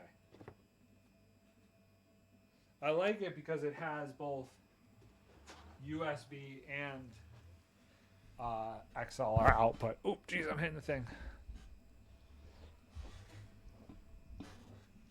I don't use USB. I use XLR. Okay, we got the sticky pistons. That was the thing we were missing. How are we doing on time? Okay, we got about 20 minutes to finish this up. We had just finished this layer. Let's verify it. Make sure we're not missing anything. Great. So far, so good. I think we only have 3 layers left, so we're doing well. Car. Boop, boop. I'm not going to rush because so far we've avoided screw-ups. I like that. Yeah, that's what I thought you had. Seems to behave more like a dynamic even in condenser settings, though. Really? Well, whatever it is, when I do go to like edit my long plays and when I was editing like the videos I did before, I have always found the quality of this mic to be pretty dang good. I know that there is like a next level version of this mic, but that, from what I remember, didn't have USB, which is why I didn't end up going with it. I think that's the MK5 or whatever. MK. Yeah, it's not the V. It's MK instead of MV. People say that one sounds a little bit more. My audio is all over the place. A little bit more. Why is this? Hold on. Hello. A little bit warmer in tones. So for a while, when I was first doing the YouTube videos for the block breaking stuff, I was actually I was doing a little bit of EQ work and I was going in there and I was increasing like the low end and stuff. I have a Rode pod mic somewhere I could use if I wanted to. If you wanted to get like that next level sound quality going on. Also, this one I find, so not here, but in Beacon, I do actually have filters on it because of where the air conditioning is in Beacon. You can, I find you could actually really hear that. So that one, I do have some noise canceling filters that I turn on when I have that going. But not here. Well, the mic I use is better than a pod mic. It's just a condenser, not dynamic. I see. Gotcha. Oh, okay. That looks good. Is that layer really done already? I feel like I'm missing something. I am. I'm missing a note block somewhere. Okay. Where am I missing a note block? Am I missing a note block or is it just saying the wrong state? Wrong state. Never mind. Okay, we're fine. Okay, here we go. Almost there. Ew, you know what? Oh, no, okay. I do. I was worried for a second that I didn't have the minecart on me. I use an AT4040 usually. And I'm assuming that is something that has an XLR input. Whee! Hold on. Let's get out of here. The first mic I started with was one of those Blue Yeti USB mics. That is what was at Target the day before when they announced that the next day everything was shutting down. And I ran out to Target and bought everything they had streaming wise. That was the mic that they had there for streaming, was the Blue Yeti. So I was like, okay, great, I'll use this. Because I don't know what I'm going to do with my life afterwards. And I still have it on the shelf over there. I never use it anymore, but I still got it. I may bring it with me down to the city because if I still want to try and record these long plays, it might actually be kind of useful to have. Okay, wait, how am I going to do this? Ooh, whoa, oh, glad I noticed that. Okay, so we actually have to place this piston first. So we do this. Okay, is it a sticky piston? What kind of piston is this? This is just a regular piston. I gotta do that. I've also got a Sennheiser MKE600 shotgun mic too. I keep meaning to try to use, but that gets even more room noise. Shotgun mics are like, I mean, I don't know, why do you have a shotgun mic? Like, that's for film sets. I've never seen a shotgun mic outside of a film set. Like, we use the shotgun mics. The guy on the boom pole is using a shotgun mic. So I'm surprised you have a shotgun mic. People use them for their PC mic sometimes. Really? That's so strange to me. That's an odd one. I don't know. I've never heard of that. Hold on, let me just verify this layer. Okay, cool.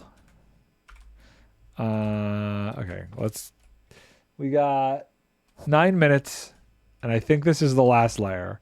So we are on track. So let's not screw it up. How about that? Instead of needing a mic arm, you set it up and point it at your face.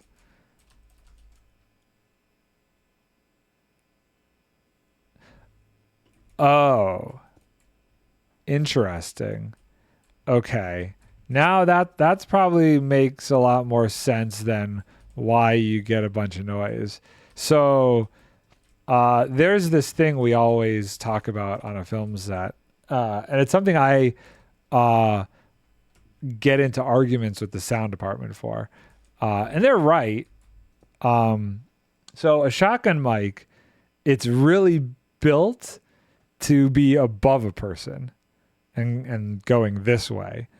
And that obviously creates a lot of shadows and issues for me in my job. So sometimes if we're struggling to find the right placement for the boom mic, I'll be like, yo, can you just scoop it? Which is when you're going underneath. And they always look at me and guff because they're like, you know, it never sounds as good when you're scooping it. It has to be above the person. And I'm like, yeah, I know, but the lighting, you're killing me with the shadows over here. It's funny. I know everybody on a film set should kind of be like working together for the same goal and stuff, but we get into it sometimes, the sound and lighting department, because of like what we do and what they do has a lot of potential to conflict with each other. And that is one of the biggest areas. I've actually, there was one time, seriously? Oh, okay, hold on. I know why that didn't work.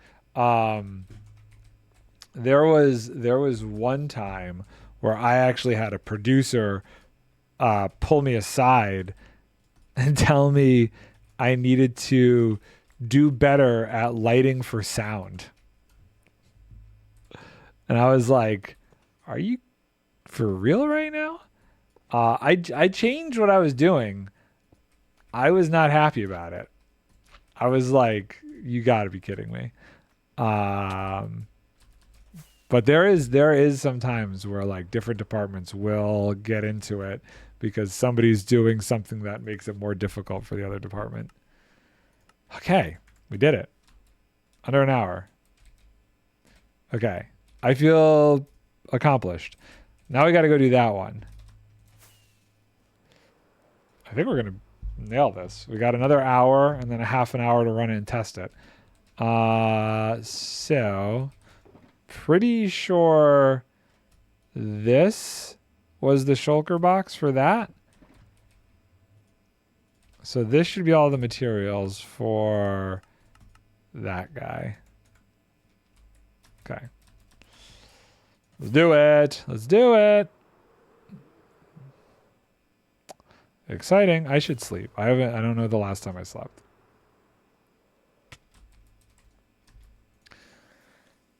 This is slightly nerve-wracking knowing what is about to happen when this finishes. The fact that all of this bedrock is gonna get removed and it's just gonna be a giant void pit. Oh, you know what I do need to do? Hold on. Slight detour. We need to do this. This line needs to go all the way down. I'd mostly just like to be able to get rid of my mic arm because it's always in the way. Yeah, I get that. I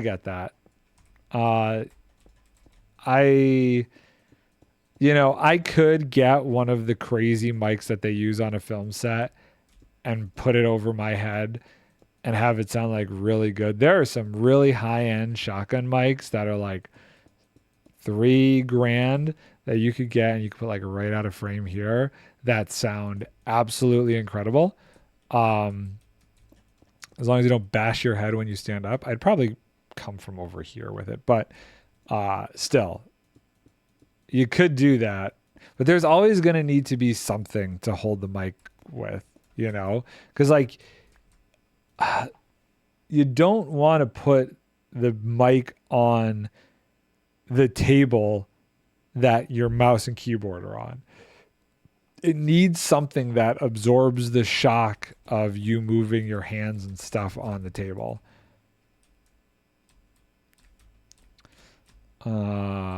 So I still feel like the arm is probably the best way to go.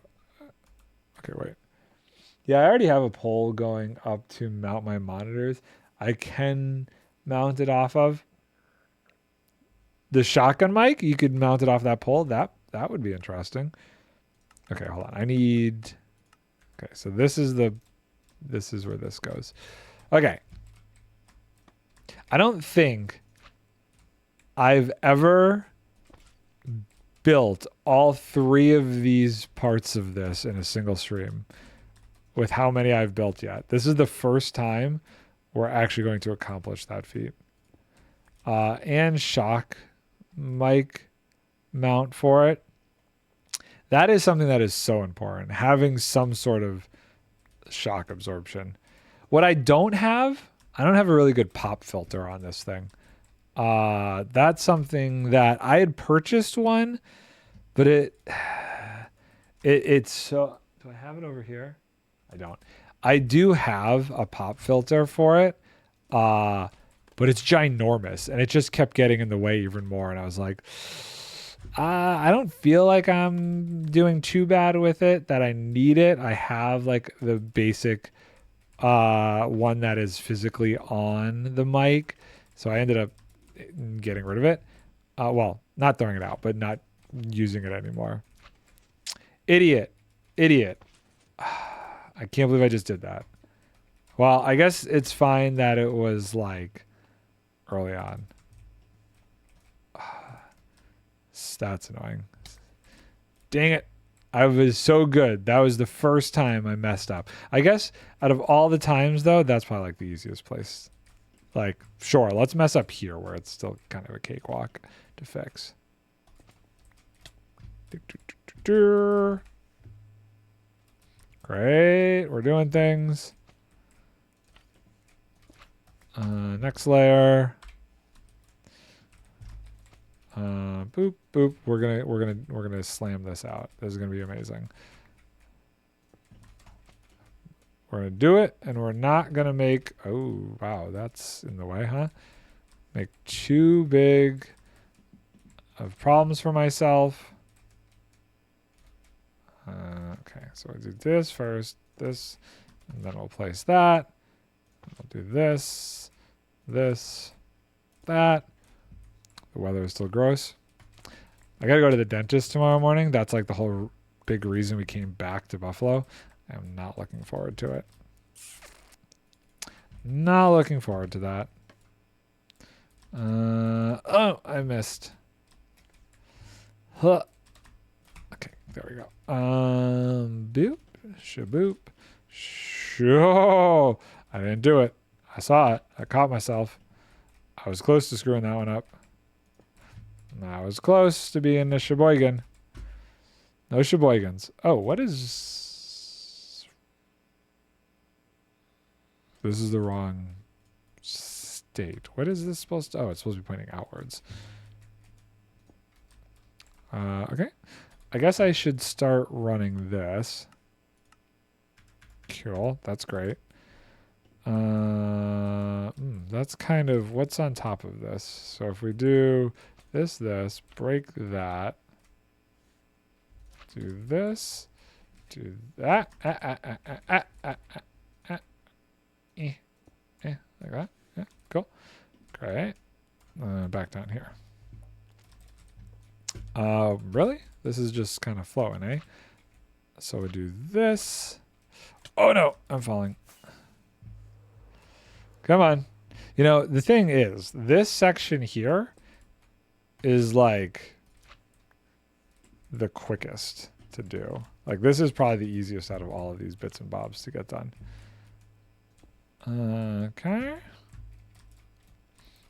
This is the least amount of blocks. Okay. Hold on. I could probably go. No, I'm falling. I wanted to get that from over there, but it didn't work. Oh wait, hold on. I can do it from here. Right? If I do that. There we go. Cool, cool. No other observers we got to worry about. This one has like a weird section that comes out over there, so we just got to keep an eye on that. Yeah, there. That we got to do. Boop, boop. Okay. Let's do this. We're almost there. We're so freaking close.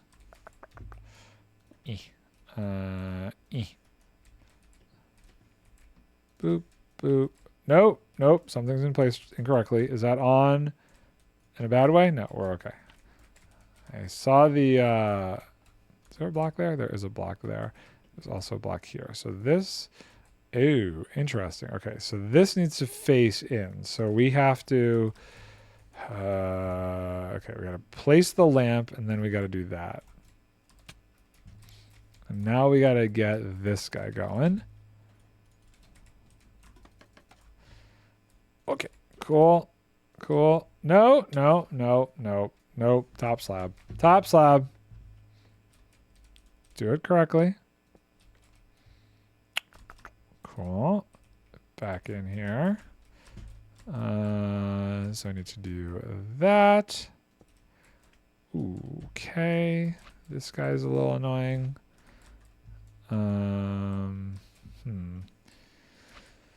How does this work? I guess we do 1, 2, 3. 1, 2, 3. Nope. 3. No. Can I just like that? Cool. Great. I need to get higher. And then this sheboygan. Oh god, I fell in. I fell. My foot is asleep. My foot is asleep. Oh God. Pins and needles on the foot. Ow. Ow. Wake up, foot, please. You're not making me happy right now. Okay, so besides that being at the wrong state, how are we looking? Yeah, I know the scaffolding. That's fine. Necessary part.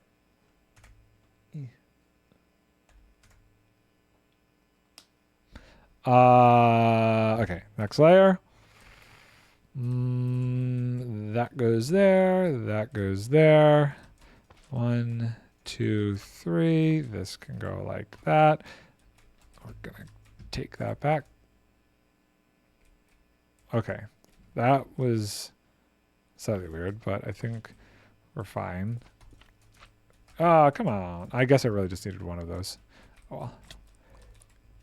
I'm going to need some water soon. I had my tea, but I didn't bring back a water. Okay, can I make this jump? That feels far.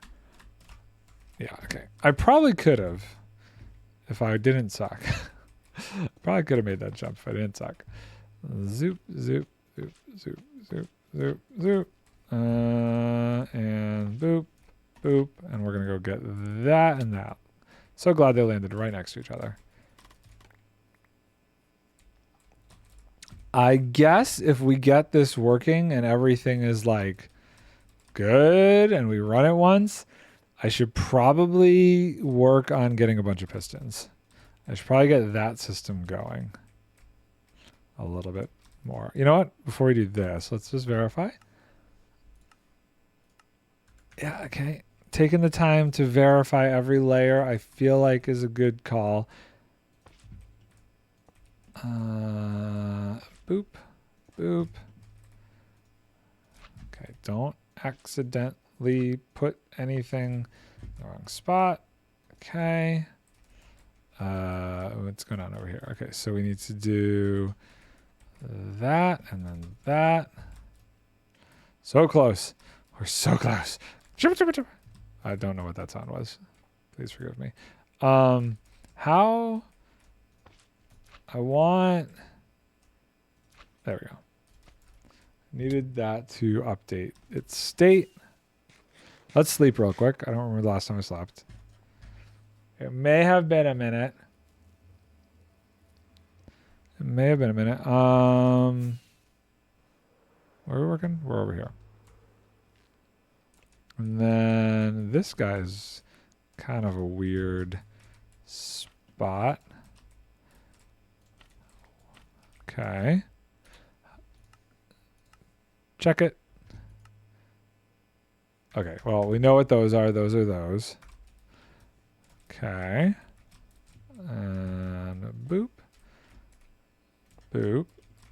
Burp. We're so close. We're so close. I can feel it. Let's do... Oof. How do I want to deal with this? I'm not dealing with it very well, that's for sure. Okay, let's get rid of that. Let's do this, this, that. No, that's not the right block. Boop, boop, boop, boop. Okay, cool. We're doing okay on rockets? Yeah. Good on rockets. I thought I dropped something else. Guess not. Yeah, so we're only going to have 2 machines to run. That's where we are. We've got every other machine done. It's just these last 2. I feel like getting this done over this, like, it's weird calling this Christmas break, but for me, it still kind of is, because I guess I'm considering Christmas break and like the time before the next full-length feature starts. But having this all accomplished during this time, I feel like puts me in a good spot compared to where I was. Like, it just feels like I've made a lot more progress during this break than I have made in a while. Okay. One more layer. Yeah, I know I didn't verify that one, but I just wanted to get it done. Okay. Schematics, configure, schematic verifier, start. Good. That's it, right? There is no more. That was the last layer. Okay. So, all things are go for launch. Am I confident? Probably more so than I have been in a while. Let's do it. Let's just go for it. No re-verifying. We're just... Ow! My face. We're just going to dive right in and remove the bedrock. And we shall see the void. This is... I'm getting text messages.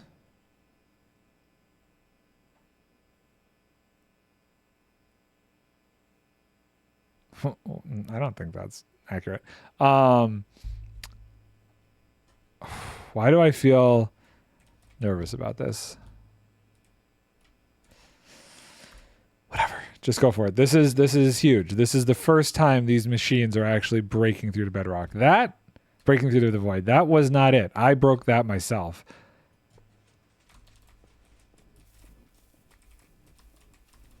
Okay. Oh god, I'm stuck. I'm not seeing what's happening. What's going on out there? Okay, it's going. I'm still not seeing things. I'm in a hole. I'm in a ditch. Okay, we should see. Oh, it's working. And this is well, I guess we can kind of grab some of these pistons. At least on this side. After a while, there's going to be nothing left. These are all just going to go bye-bye. This is, I mean, they're all just going in the void hole. There's some that are popping out over here. We can kind of grab that before it, goes away. So we just want to go back and we just want to go back this way, that way, this way, that way, and then we'll stop it. Because I don't have a great number of pistons on the ceiling. I don't want it to accidentally run in. Okay, it's going back. It's going back. There she goes. There she goes. There she goes. I did a movie, and that was the title of the movie. It was a cute movie. Hasn't come out yet, but I'm looking forward to it. Okay. Now it goes this way, and then we do one more. When it goes that way, we'll break the sticky piston that makes it go back and forth. I guess I'm stuck again. I guess it's probably good that I do it twice because if anybody falls in this specific hole, it's just one block wide right now. I'd like it to be a little bit wider, just makes it easier to get out of. Okay, I'm stuck in a hole again. Yeah. I'm so close to the edge where it's like high. Okay, I'm going to do it again. We're just going to keep this in my inventory for a little bit. Boop. Okay. Off you go. Hopefully. Yes? Yes. Look at that. It's a thing of beauty. Really. After all this time, now seeing it completely go down there is like... I guess we're going to get a couple pistons back from that side. Not many, though. Because the majority of them are just going bye-bye.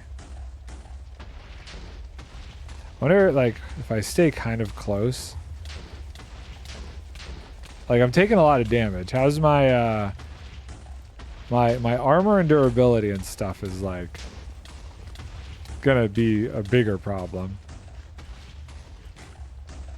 But I'm picking up a decent amount. Hold on. So if we do one, let's just do this. I'm actually picking up quite a bit by staying with it like this. And I'm not taking too much damage. I do wonder how... Okay, well... Now I only picked up 9 for that long. Got it. Oh, I meant to stop it. Okay, hold on. Let's stop it so it doesn't accidentally run into this thing. So I gotta break that block there. Cool. Okay, that did it. We're done. Now we just need a ton of pistons. How long did that take?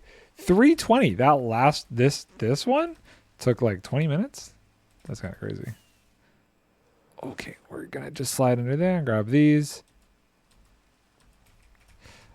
Okay, so now it's just a matter of, well, I guess we should tear down this. I think it would make sense to tear down this. Let's, I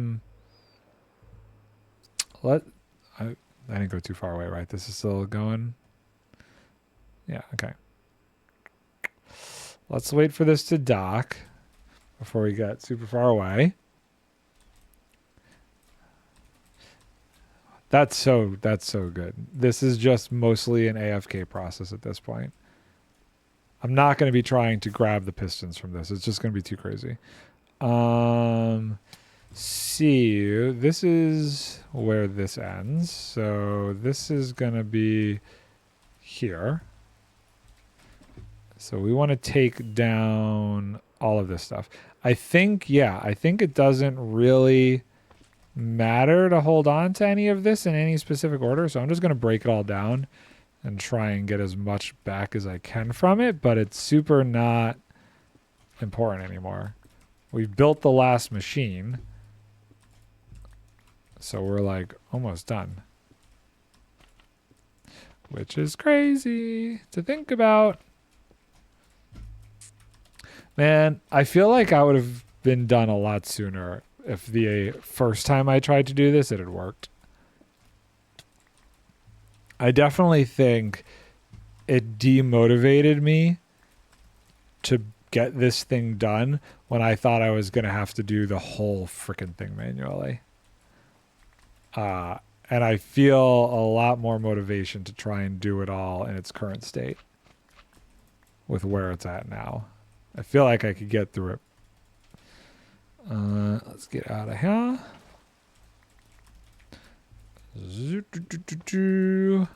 We'll just take all of the pistons from this. I think what I want to do is try, you know what? I don't know. Well, yeah, we'll focus on getting the last one. The one that's like kind of already over here done. So all of the pistons that I make right now, I'll focus on putting in that. We'll put all of these in that one. Be great. I can't believe I feel hungry. I had a sub for lunch and I kind of feel hungry right now. That's crazy. I'm hearing sounds outside. Alexa, what's the weather like outside? Currently, in Buffalo it's 33 degrees Fahrenheit with cloudy skies.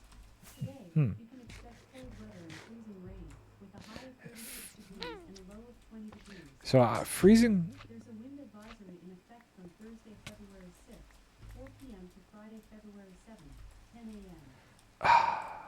There's all, like, being on the Great Lakes, there is like 2 times of year that the wind is awful.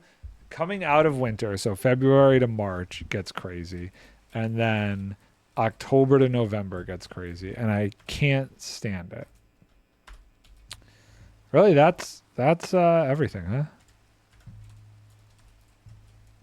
Okay, let's sleep. Let's grab some more rockets. Alexa, play my notifications. One new notification. For Vicky. Alexa, cancel. Alexa, cancel. Alexa, cancel. Alexa, cancel. Okay. Oh, I was having this conversation the other night with Vic. We kind of feel like Alexa's gotten stupider. Don't say anything. Keep quiet. It's very weird, but with how much like AI has supposedly progressed with things like ChatGPT and whatnot, it doesn't feel like any of that has come to this device. It feels like it's, if anything, gotten worse at understanding what I'm trying to say. I don't know why that is, but it's bad. It's definitely bad. Because I feel like for a product to go backwards in its like abilities is not great. And I'm surprised Amazon hasn't implemented anything like that. I don't ever ask my smart speakers any questions. I use my smart stuff a lot. We have a lot of lights that are controlled by it. We have our thermostats are controlled by it. I constantly am asking it about the weather, the time, sunset. Like there's a lot of questions I ask it. Alarms, yes, especially when I'm cooking. Math stuff, how much like how many cups in an ounce kind of nonsense. We use it a lot, and it just feels like it's gotten dumber.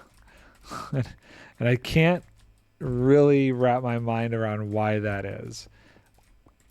And it's also like I find that it's not hearing us as well as it used to. Like its audio capabilities have like been degraded somehow. It's very strange. I mostly have my lights automated though. I mean, the lights are a big one, but even then it's like, did you say this light, or this light? I'm like, I say turn off the back room lights, and it's like, did you say kitchen lights? And I'm just like, that's not even close. What? How is it so far off? That's my problem. It's lack of actual understanding to what I'm saying has gotten progressively worse. Ooh, I don't want to lose the. Did I already do it? Hold on. Where's the? Might have already screwed it up. I think I already screwed it up. I wanted to get the coral. Really, it's just telling this smart speaker in my bedroom good night every night. And you have like a routine then that it turns off all the house lights or whatever. We definitely have stuff like that for turning off the house lights. But I don't know. We turn lights on and off by rooms quite frequently. So all the different rooms have names associated with it. And it just seems like it has become increasingly more difficult for it to understand what rooms we're saying. Yep, and then the lights turn on automatically in the morning. Automatically on a timer, or like when you tell it to turn on? I guess if you get up at the same time every day, that makes sense. On a timer. Wow. See, because of my job not getting up at the same time every day, and Vicky, if I have to get up, like if I'm working a split and I'm working like 1 p.m. to 1 a.m., she'll let me sleep in. So nothing can be on a timer, or else it might wake me up if I'm like working crazy hours or whatnot. So we just have it all by like being able to call for it. The only timers are for cooking. Cooking timers are the thing. 8 a.m. every day. I mean, when I'm not working, we probably could do it, but it's like one day I might be working, one day I might not be working. It's so all over the place. There's no reliability in it that it doesn't really make sense to be able to just do that. If I get up before that, I leave them off or turn them on myself. I would love to be able to sleep until 8 a.m. I've been having a hard time sleeping in general the past couple nights. I don't know what's going on, but like I've been getting up at like part of it's probably the dog. The dog has been whining at like 3 a.m. But I like woke up at 5 this morning and could not fall back asleep. Then at sundown they shift to the red instead of the blue. Oh, they like get warmer as the day as the daylight goes down. That's kind of cool. I like that because that's like that legitimately I feel like helps people sleep better. when stuff like that happens. My inventory is not conducive to what's going on right now, I'm realizing. Hold on. There's a lot of stuff that's like just little things that we could probably put away. Yeah, now it irks me when I go to other people's homes. God, you would... So, I'm... you know, you'd think as somebody who's in lighting, I'd be the same way. But you're going to hate this. I hate myself for it. If it's any consolation, I hate myself for this. So, in Beacon, there's some lights that were there when we bought the house that I never swapped out. So there is a mix of daylight and tungsten lights in different rooms. And I look at it and I'm just like, why don't I change this? But I'm just too like, I don't know. I just haven't. And it's been like 3 years. And I'm sure they're LED lights, so I'm sure they're going to last forever. And I'm not going to change them and actually get them consistent until they burn out. I keep the bathrooms cool toned though. The bathroom's cool toned. Interesting.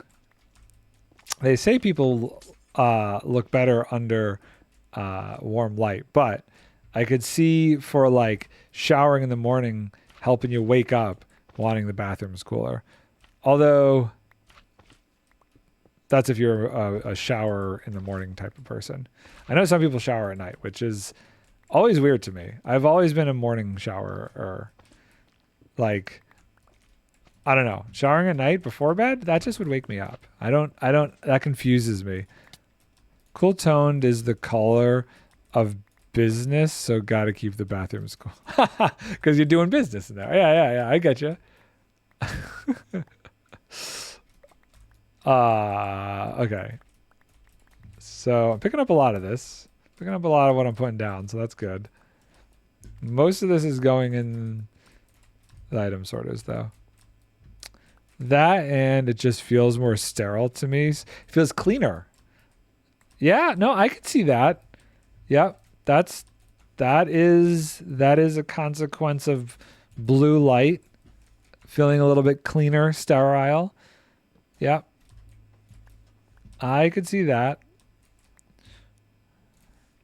That they use that in film a lot. If you're in a doctor's office or in a hospital, you bet we're using daylight balanced Kino bulbs or LEDs, depending on where we are. Okay, why can't I get out of this thing? Sometimes we'll even add a little bit of a green in there too. Depends on how like medicinal we want it to feel. Just a little hint of green sometimes adds a lot. Just feels weird to be warm toned in there. No, I agree. I could understand that. Also, like the paint colors from your bathroom would also like have a huge impact on what color it is. So like our bathrooms are painted blue.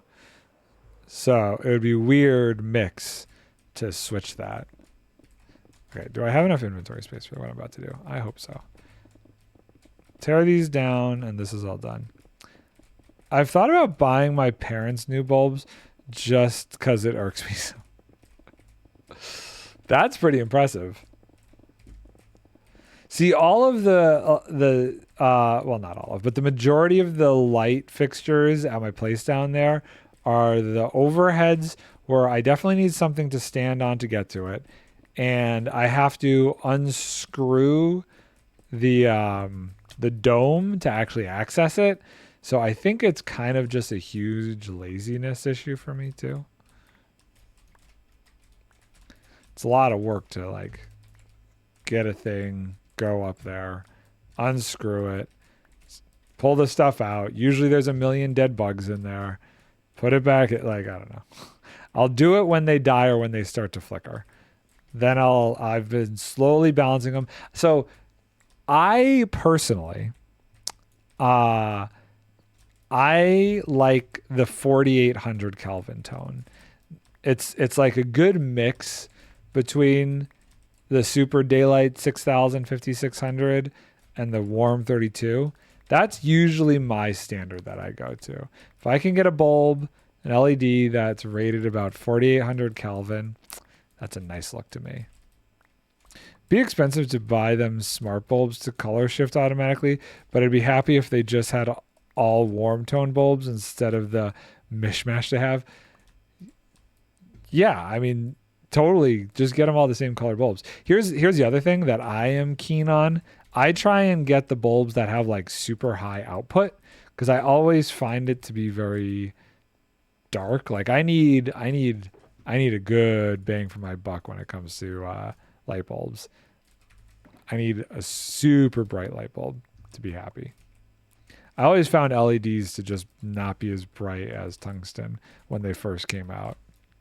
So it took a while till I was even convinced to switch over to the LEDs for like my house. Like we had the film set LEDs and those were obviously specialty, but you know, the household ones for years didn't hold a candle to what we had for film stuff. Okay, let's sleep. How are we doing? What time is it? I feel like I'm losing my voice. Yeah, that was a problem with the early smart bulbs. They were all pretty dim. I still have a bunch of the original Hue bulbs, and they're just like nothing. I don't think that one still works. I used to have one that would light up behind me when people subscribed and stuff and followed. It would like change colors and stuff back in the day. I don't have any of that stuff hooked up. I used to when I first started streaming, I was so into all of that like fun little kitschy things. But like the more I watch people's streams and the more I stream, the more I was like, you know, I don't really care about any of this stuff.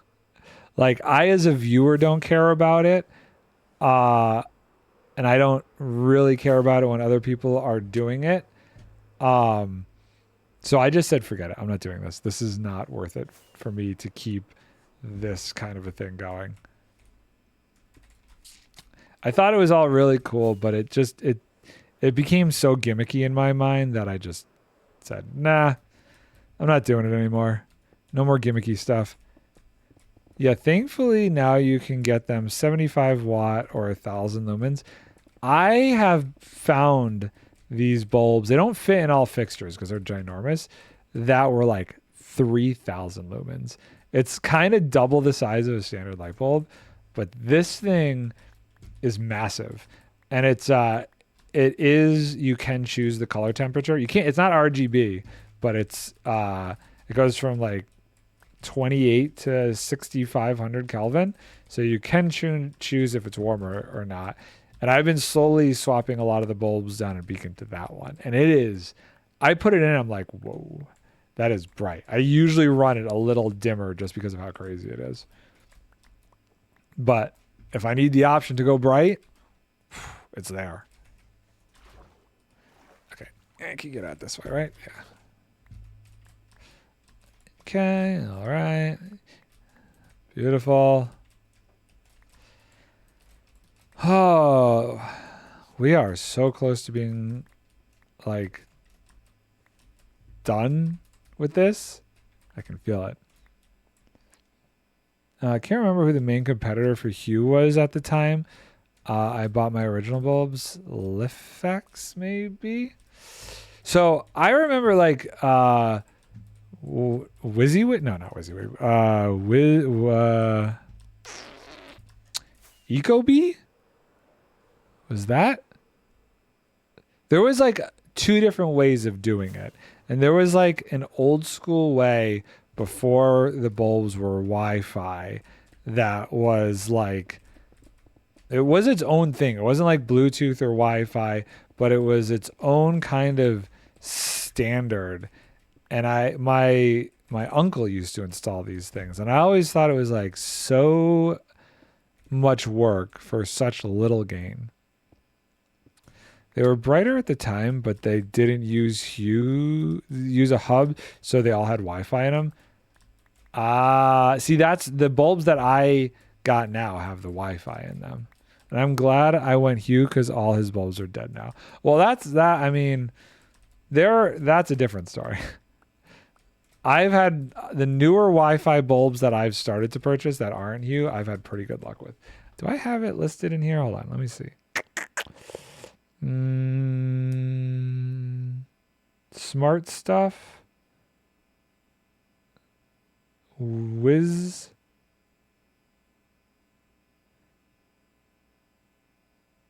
A21. I'd have to go look.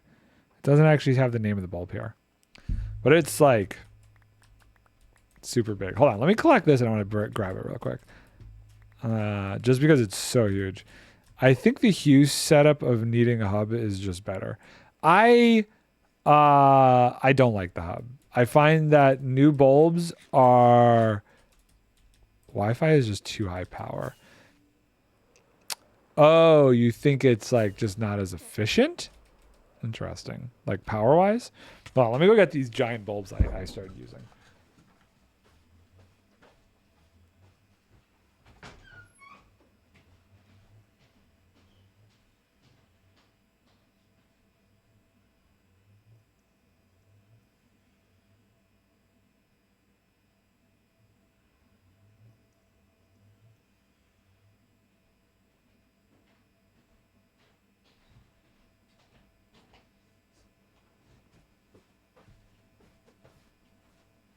Okay. Wow. That's so weird. Okay. Hold on. Show and tell time. Wi-Fi is just too high power. It's efficiency and longevity problem. Okay. Well, so just comparison here. These are both, funny enough, these are both Philips. So Philips Hue bulb, your standard Philips Hue bulb. This is Philips Wiz connected bulb. This is 600 lumens. This is 1600 lumens. Not the 3000. I know where I was getting the 3000 from. This thing is so bright, and we've had this for like 3 years now, and it's been great. And this one's actually fully RGB. There are ones that are cheaper that are just 2800 to 6500. But this bulb, this is what I've been switching everything over to. It's crazy. Its connectivity has been wonderful. And it's Wiz connected. Philips Wiz connected full color Wi-Fi LED bulb. This was like the first generation Hue bulbs when they came out. Like that's how old these are. But this thing, any fixture that I could switch to, some fixtures you can't. The dome ones, it kind of like cockeyes the bulb a little bit because the dome pushes up on it too much. But if I can have this bulb in a fixture, I use this one. Okay, that's enough show and tell. Come on. Go back. Put this back in the living room.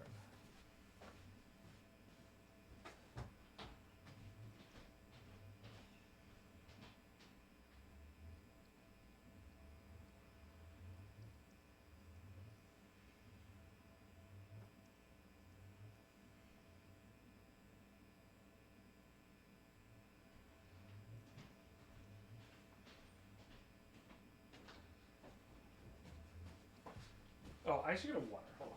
I was saying I was thirsty.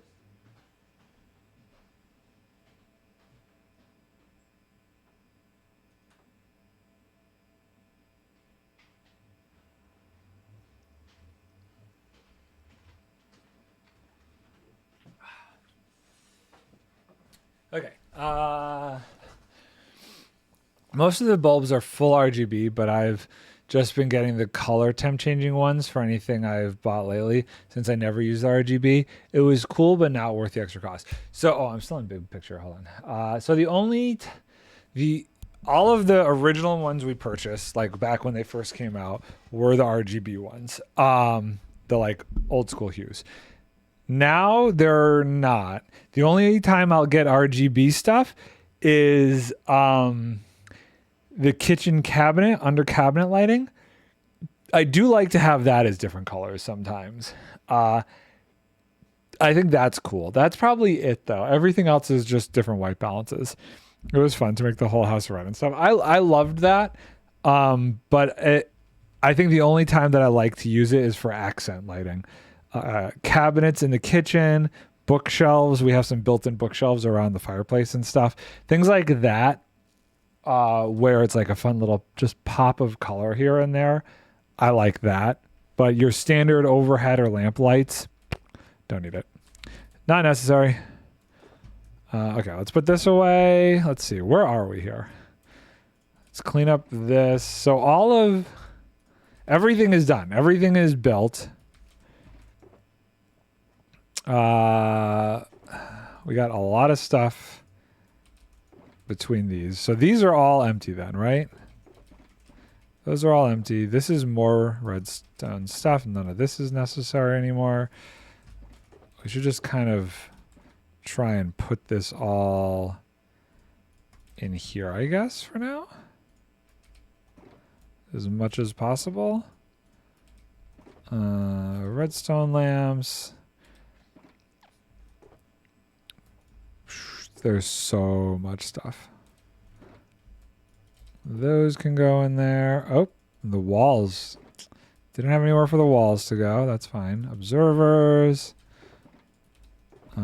This can go here, I guess. I'm surprised I didn't pick up any of the walls. Put these there.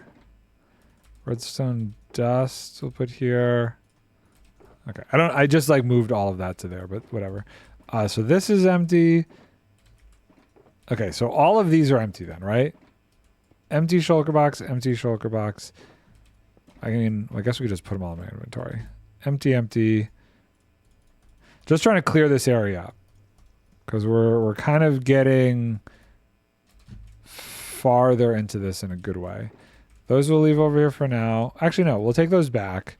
Because those will want to get sorted out at some point. I could...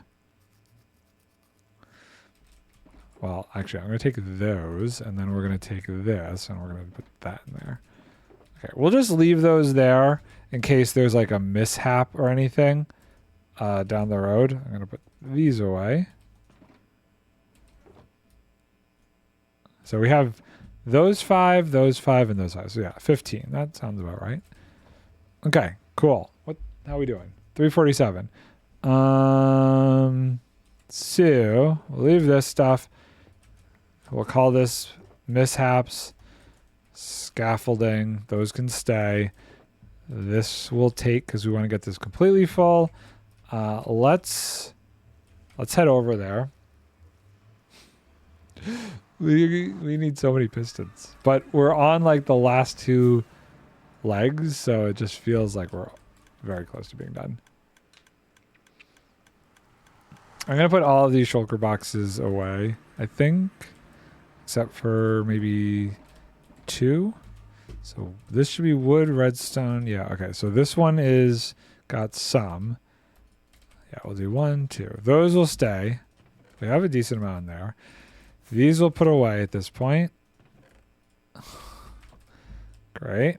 Let's refill the rockets while we're here. Our rocket situation is getting questionable. These are still pretty full. These probably can get a refill. We'll turn that on for now. We'll just kind of keep an eye on it.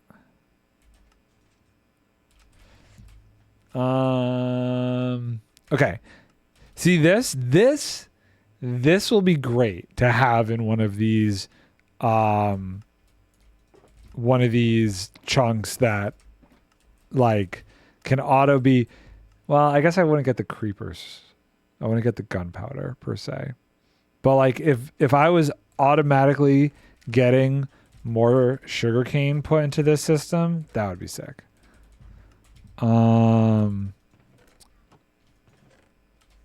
Okay, we wanted more food. Food is here. Starting to get a little low on the golden carrot situation. Might have to make some more of those soon.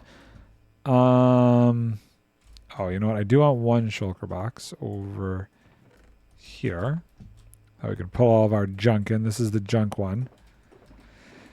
So that all goes there. That goes there while we're working over here. How are we doing? That's good.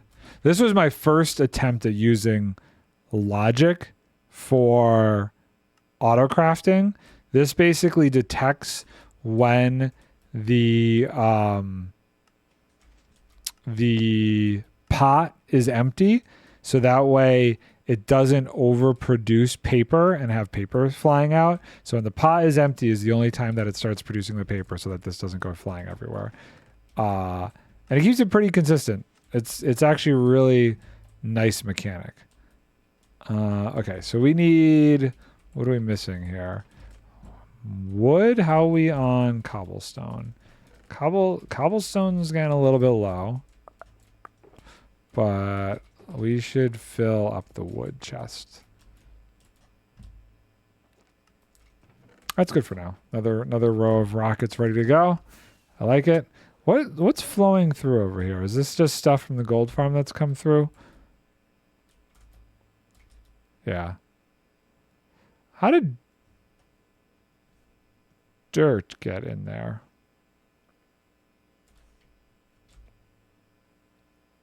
Don't know. Most of this stuff will eventually just despawn. And rails? Why is there, where did rails come from?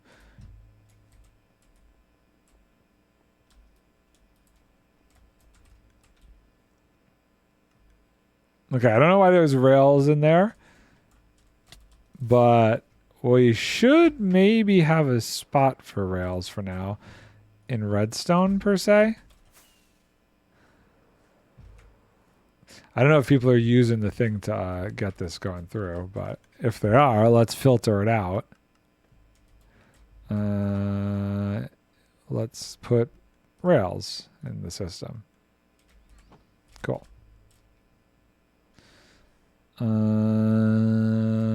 Let's put this filter away. Great.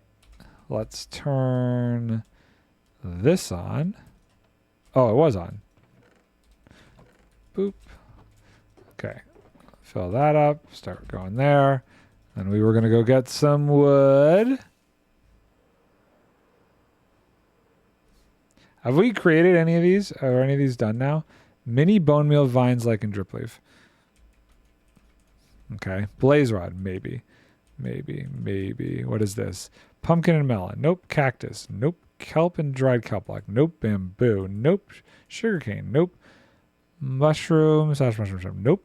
Pickle farm. Nope. Remade iron. Haven't done that. Squid. Glow squid. For a second, I thought that said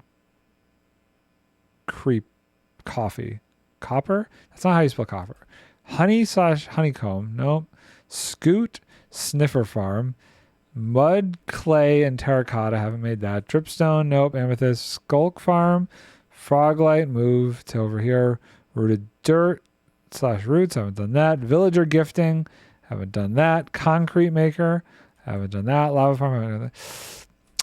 There's so many farms I haven't done. You know, we actually have to add another one to this line now. Whoops. Resin. We need a resin farm. These are all the farms that I wanted to have over here. I really want the pumpkin and melon one soon. Like over in this area, I think I want to do one. What's in here? This must be a brown cow. How now, brown cow? Yeah, brown cow. Is this thing still working? This thing's got to still be working, huh? I should probably mend up a bunch of these, though. They're probably about to go. Well, that's an observer. I can't reach it. Oh, well. Anyway, I keep getting distracted. I still need to fix this. This farm needs to get fixed. I'll do that at some point, too. So we can get dirt. Cool.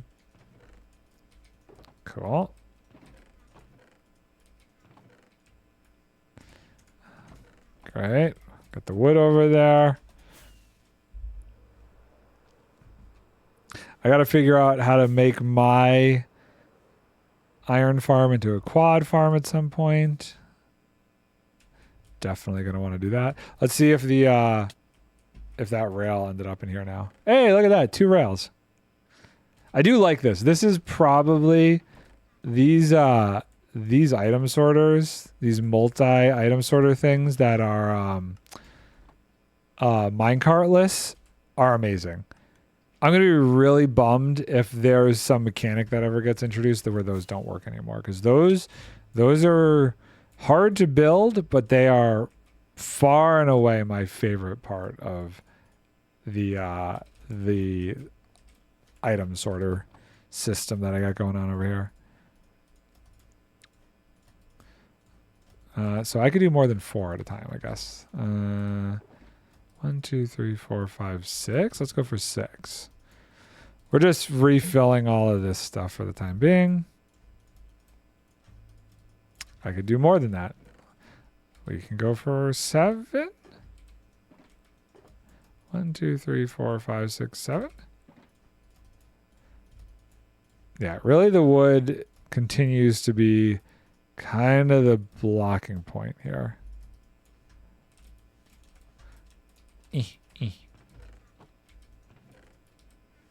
Cool. 1, 2, 3, 4, 5, 6, 7. Whole sugar box of wood gone. See, I know that the last layer will definitely all get disappeared. And because of that, I'm kind of like, don't know how far I should go with this, because I might end up making too many. Whoa, whoa, whoa, whoa, whoa, whoa. Whoa, whoa, whoa. What happened here?